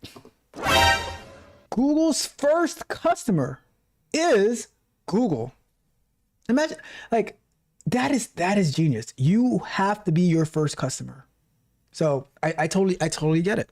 Doing so well on all these companies. Meta's designing Broadcom was chips. up 12% yesterday. OpenAI is developing its own chips. Eventually, maybe that's going to become commoditized, not just large language models. So it's a world where there are different changes, Michael. I mean, it's no longer sort of like the tide is lifting all boats. You have to be more discerning with what these companies are doing. Right, and I would add that the depreciation question now is even more forefront, right? Because we don't know, with everything you just said.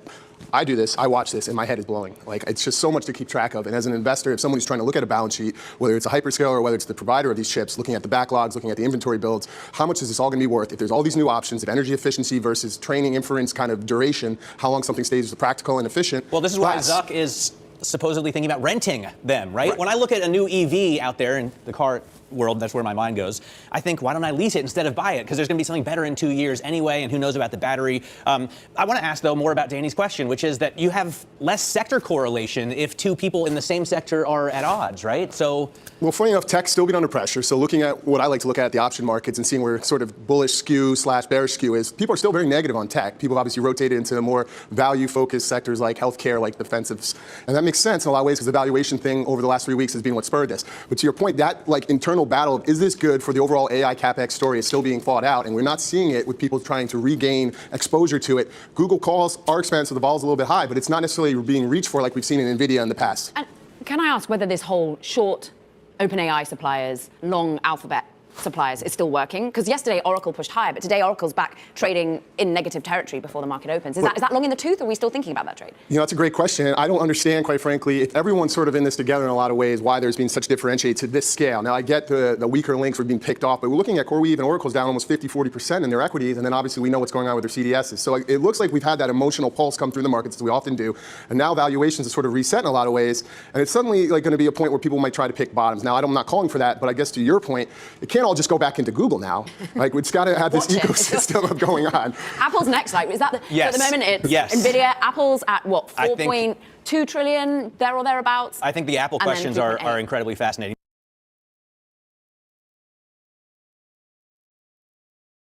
I don't know. It's I like it. I love it. I love the competition. I love the competitive nature. Like, to me, right?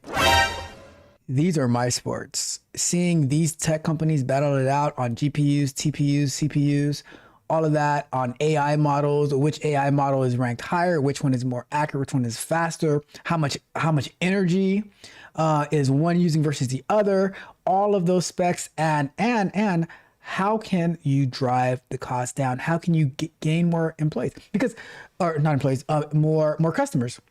Because one thing I heard that basically they were saying that, you know what, NVIDIA just buys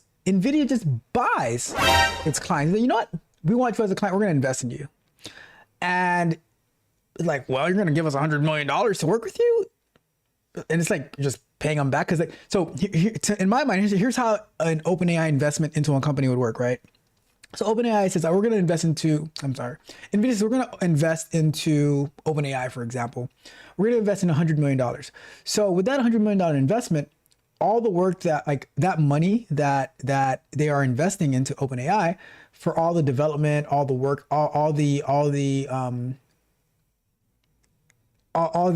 like usage of NVIDIA chips that's going to be being used is going to come back to NVIDIA in greater fold, right? So that's how I kind of see it working. But I would love for Google to disrupt the market. I would love for NVIDIA to come back even harder and say, oh, you know what? I see what you did there, and we're gonna now we are even more efficient. and you just let them fight it out and just make life so much better and easier for us. And you make our stocks dance. And Fonnie Willis says, so that was cute. That was cute. That was cute. All right, let's go back to the chat, and then we shall do one more working segment before we get up out of here. We got WKD Llama. Is that Weekend Llama? WKD Llama? Or is that WK Llama? Whatever it is, shout out to you. Thank you so much for being here. With all due, I like you already. I like you already. So with all due respect, are you good with SQL? I am decent with SQL. I know how to navigate my way through. I know how to do some commands. When it comes to joins and stuff like that, that's when you start to lose me, but I can definitely figure it out. And with my bestie at my side, Gemini 3 Pro, shout out to Gemini 3 Pro. With my bestie at my side, I can figure anything out with SQL. Do you, Weekend Llama, have a question about SQL that I might be able to assist you with? If you do, let me know. And if I need to, I will make a whole video just for you about it. And even possibly a whole entire live stream working out SQL, figuring it out together so you can see, because I might be good with, I might or might not be good with SQL, but I can show you how I would figure out whatever problem that you had that you're trying to solve with SQL. Just let me know your thoughts, your questions, your concerns, and I will make it happen for you. All right. But with that being said, we're going to get to one last remaining segment of the night. Let's jump into it. It's time to Okay, so here is the issue that I'm having here, right? So we're going to do debug, and I'm going to say that it seems like there was an expectation that the main.cpp file would look something like this. However, it looks like it has nothing to do with the OBS plugin that we are attempting to build. Do you know why? Because we did this one with Kilo and Gemini. So let's find out what exactly is going on here.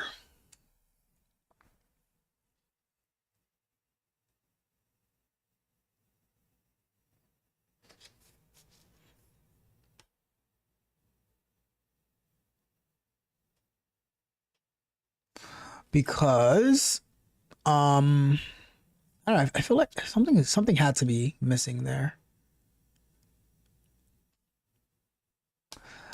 Let me see. Do we have any text? OBS plugin, OBS YouTube plugin. Is that the folder that we're in? No. OBS YouTube. All right, so there goes OBS YouTube plugin.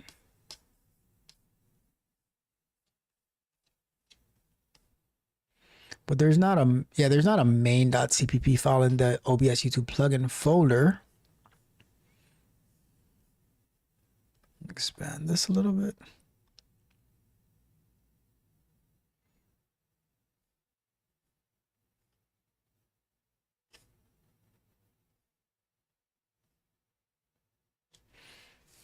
So we're trying to figure out what exactly is going on causing this not to work.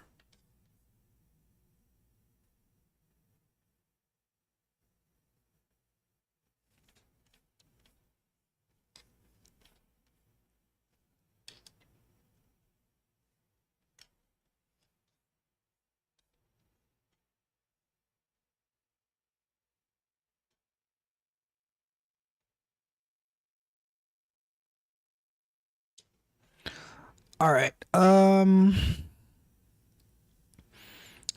So default ID. So the main.cpp file in the root directory is a standard hello world C++ template generated by C-Line when you, all right, so that's not good. The actual source code, the OBS plugin you are expecting containing OBS declare module is an OBS plugin. OBS, okay. Build configuration. The root cmake.txt is currently configured to build a generic instead of the actual plugin. Can you confirm that the OBS YouTube plugin is the correct source file you want to build?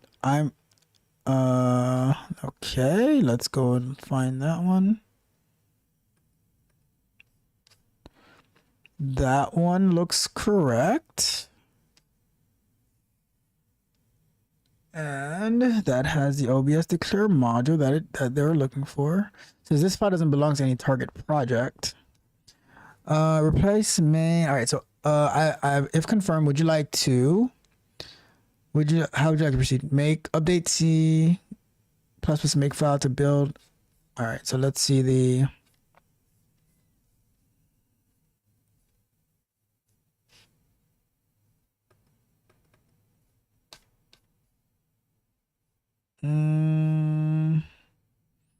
project OBS plugin. Okay.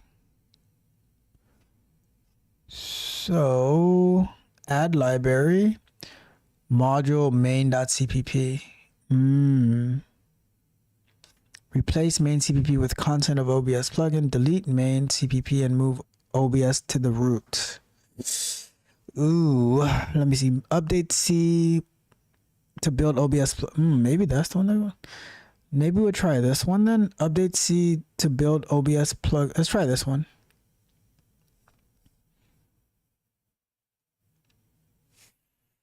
Because it looks like it wasn't actually building the right plugin, which is annoying.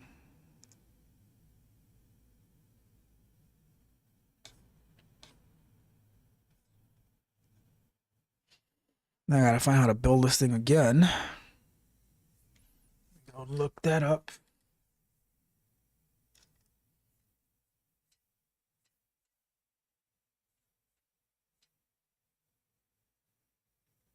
Okay, so we see that.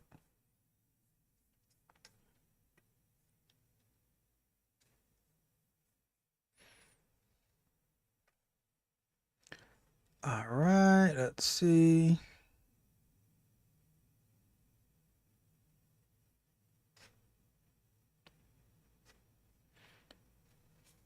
Let's see.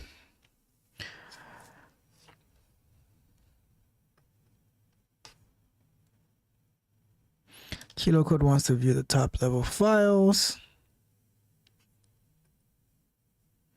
I think this is the problem right here. Because if it's trying to build main.cpp, but main.cpp doesn't have the right information in there, so maybe this has to be changed to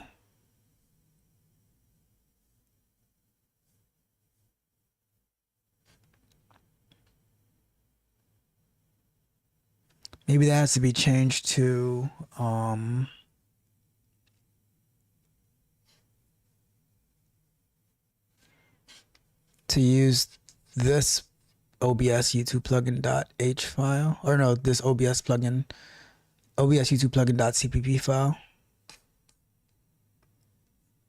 See, this file doesn't belong to any project target, so I think that would be the problem.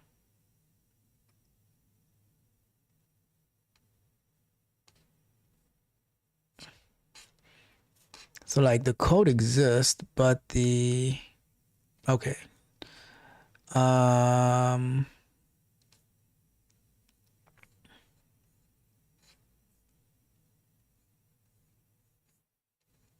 Okay.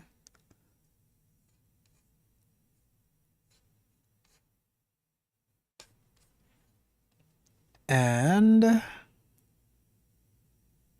see what happens if I do that.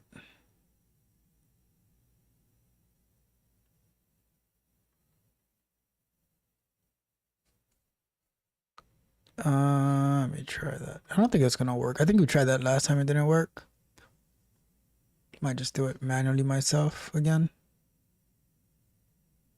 OBS front-end API file not found.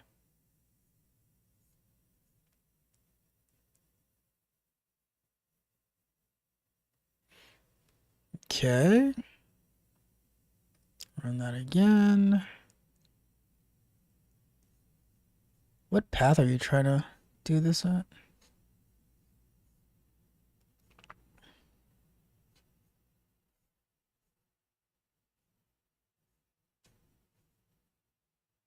It says the user trying to build OBS plugin identified the CMake was building the wrong main.cpp instead of here. I updated the CMake to point to the correct. However, the build field was not found. I tried to find package, but CMake couldn't find the package. It's likely because OBS is part of libOS distributed alongside of it, but not the separate CMake package. Okay. The user is on the Mac. If I look at OBS plugin template structure, it seems to have some CMake helpers. Actually, is hard-coded path.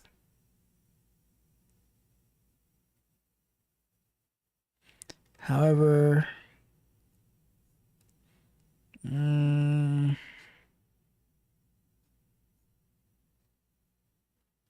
it adds CMake. Let me see.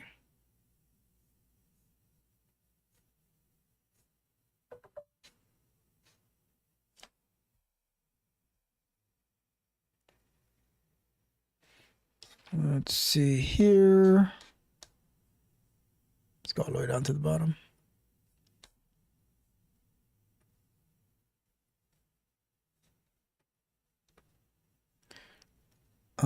Eric cannot find package configuration. All right, so let me go ahead and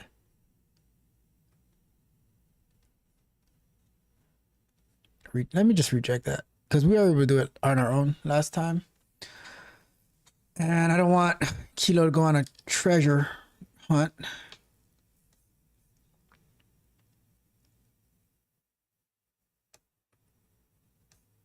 All right, so let's stop that. Let's go ahead and do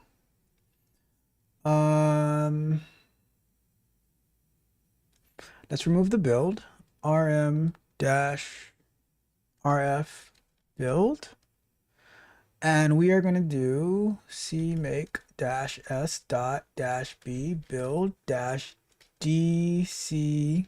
make prefix path. And I'm just taking this from what we did last week. And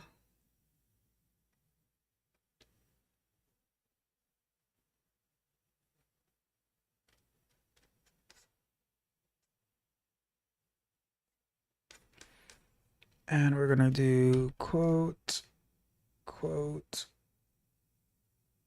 All right. Error.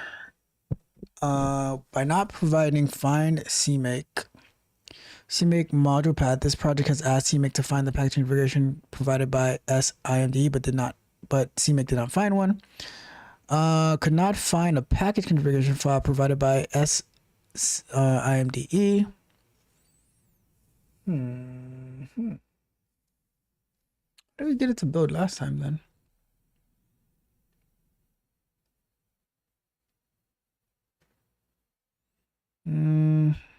Let's see.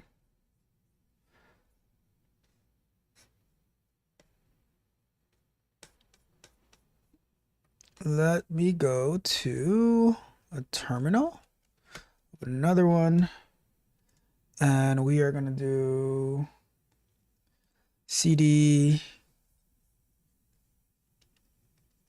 clion s.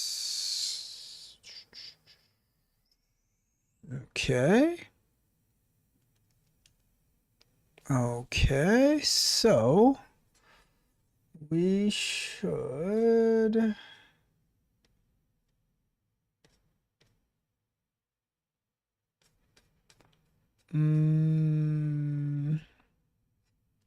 cd SIMD install. Okay. So what you're telling me here is the install prefix SIMD to CMake.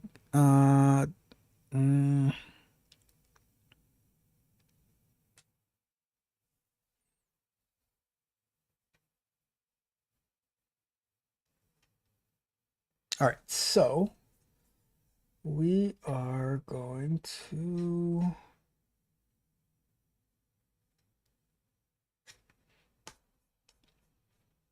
it started installing.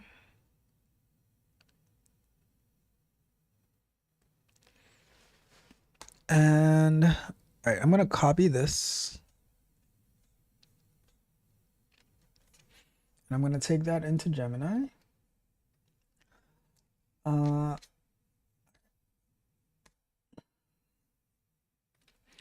The main.tpp was not properly configured when are written to be for the OBS plugin.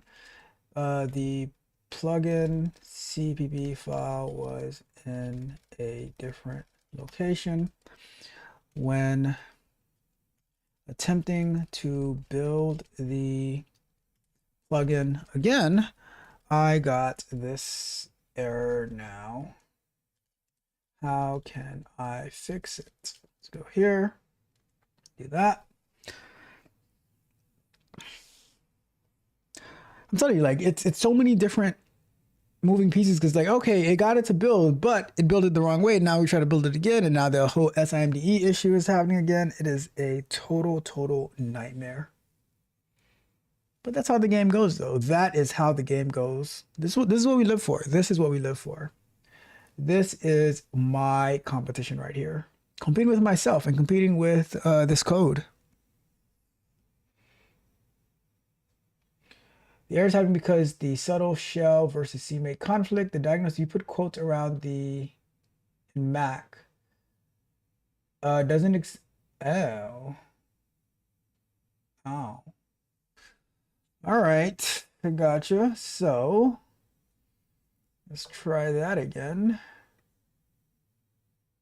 Let's try that again. So because we use the tilde and not the annoying, but okay. So let's clean that out. Go back over here. And we are going to copy this whole CMake file, but instead of the tilde, we're going to use brew, or we're going to use home. And it still has the same issue, so you suck. But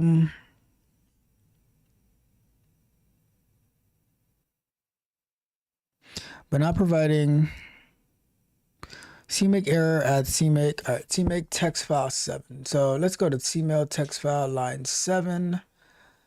Find pack explicitly before. Okay, so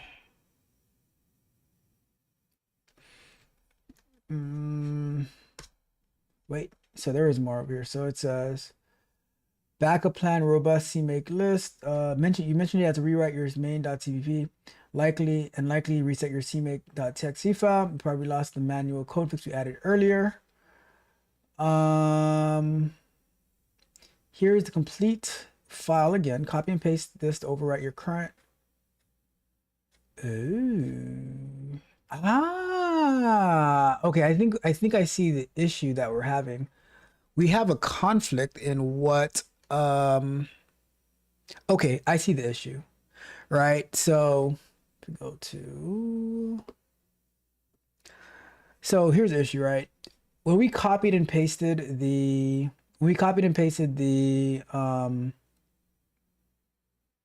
from Google, we lost the custom directory that's happening here. So what we're gonna do is, let me see how we're gonna do this. We're gonna go over here. I'm gonna copy the one from Gemini. And then we're gonna go to type that. And And we're gonna go to here. We are going to replace. We are going to replace this one with, okay. We're going to replace this here like that. And we are going to, I guess, get rid of this whole thing over here. Oh, wait, no. So CMake minimum. So it starts at CMake minimum version. So over here, we should get rid of all of that there.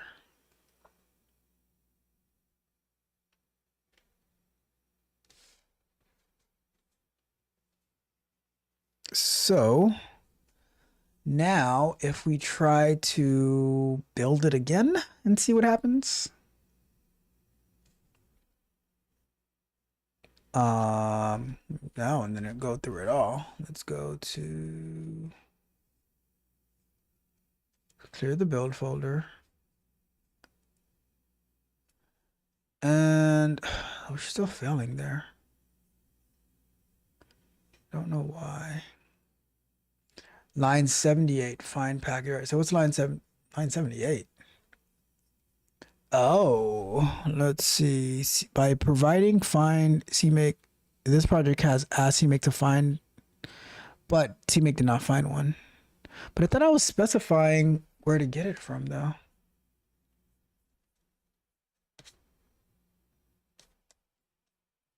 I thought I was specifying where to get it from. Lunch break! Lunch break! I said to look for it in here.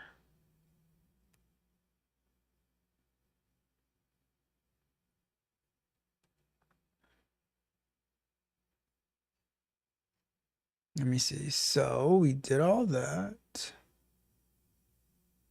Let me try to do one more thing. I don't think that's going to make a difference, but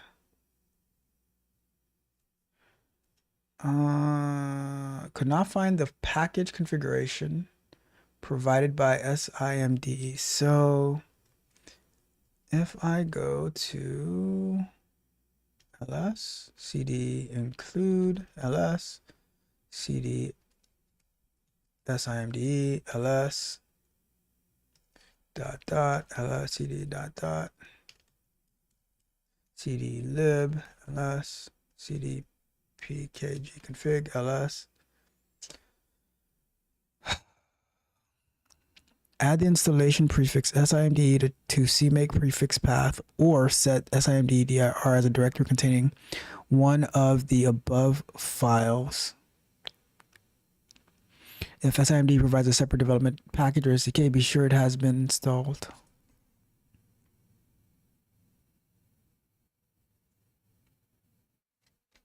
I don't know. We were really close. We were really, really close. And then we ran into this. Let's go back to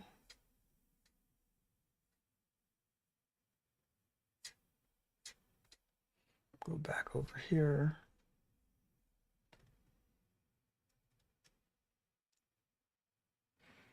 Let's see.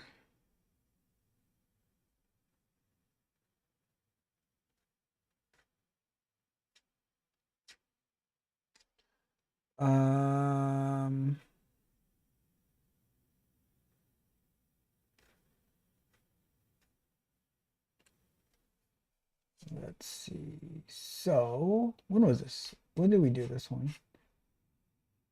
To understand why you had this, look at the dependency. CMake. This should finally give you. Okay, I got an error. So I'm going back to what we looked at last week. This absolutely matters. This is exactly why you're seeing this. When you build OBS, the fix. Replace your CMake file with this version.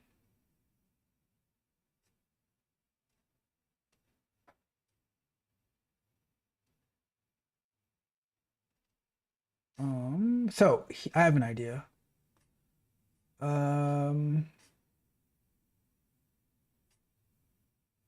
Okay.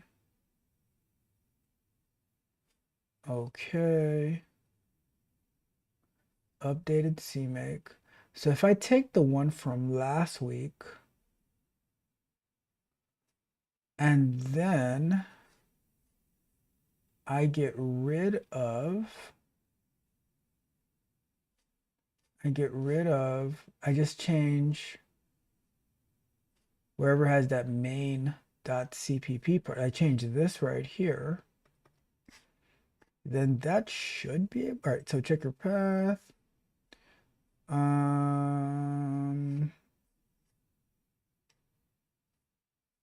Let's see. Because I got the build to run last week. Okay, so where did it actually work?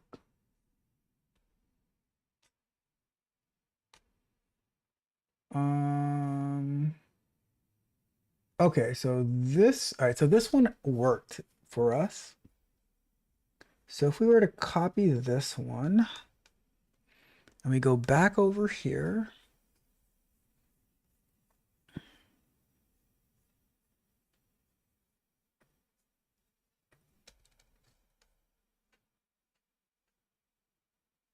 and we go to copy this, the library, and we say add library. We say we swap that out. And we go up to here and we get rid of all of this over here, right? And then it says that we should do rm-rf build, and then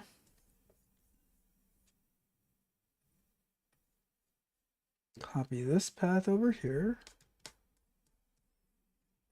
and we do that. That's, oh my God. That SIMD thing is driving me crazy. How do we get, let me see something, PWD.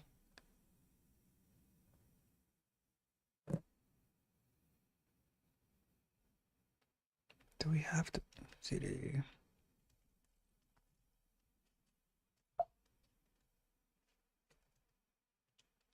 Let me see something.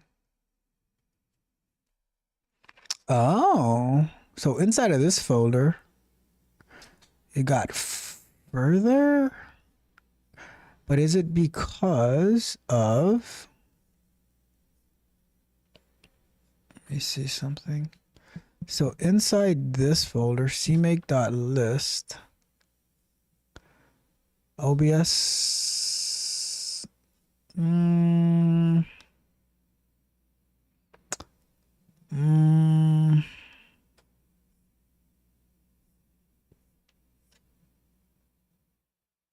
I don't know. Add library, cmake, find OBS, include directories, link directories. Looks like it's trying to do it for the cmake error at compiler config. Building OBS Studio on Mac requires Xcode generator. I'm gonna play with it a little bit more tonight. I'm getting two different errors from inside the folder versus outside the folder, so I'm not entirely sure which one is necessarily which.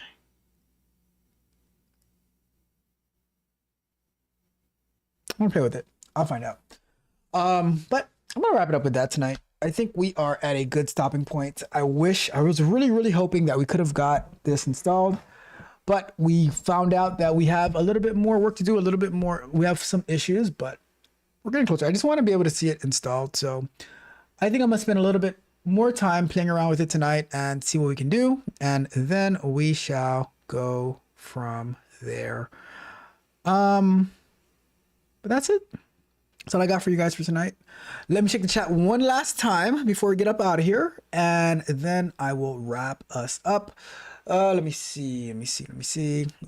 We have Magtor says he stepped away for a minute. His turkey is done. Shout out to you, Magnetar. And Magnetar hit us with the evil laugh.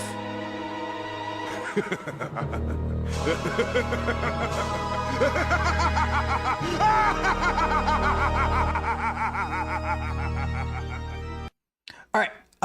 With that being said, tomorrow we have the bug bite. We're going to be talking about Anthropic being hacked by Chinese state-sponsored hackers, allegedly. The first AI hack. Saturday, Vibe Code and Chill. We are going to be I'm going to be showing you how to get access to my different tools, especially the self-coaching portal, my Tech Barbarians coaching portal. It's going to be available to anyone who's a Patreon member. Sunday we have live streaming, working on the speech coaching app, all that good stuff, right? So a fun packed weekend. So I'm looking to seeing you throughout the weekend. Tomorrow, you guys, one more time, happy Thanksgiving. I am thankful for you. Yes, I am thankful for you. Thank you guys for hanging out with me. Let's stay on our purpose. ResumeFlow.app, TechCoachRap.dev, Thrive.TechCoachRap.dev. You can find me at all of those places. But until next time, you guys have an amazing rest of your Thursday. Enjoy your Friday if you have it off. Don't go crazy on Black Friday shopping, because then you will end up complaining about how the poverty level should be lifted up. It's amazing. The poverty level to be 140K, but we have $1,200 iPhones. Bruh. It is what it is. But until then, Tech Coach Ralph, we are out. Spartans! What is your profession? Flawless victory. Yeah. Finally hit that checkpoint. They said it couldn't be done, but they ain't on this road. Windows down. Bass all the way up. Just ride. All this that open road, cruise control, milestone pass, now we aiming for the next goal. Let the bass ride, leave the hate behind, all that negativity, I just pay it no mind. It's that next phase feeling, yeah, the vision's clear. All the doubt they had is fading in the rear view mirror. Yeah.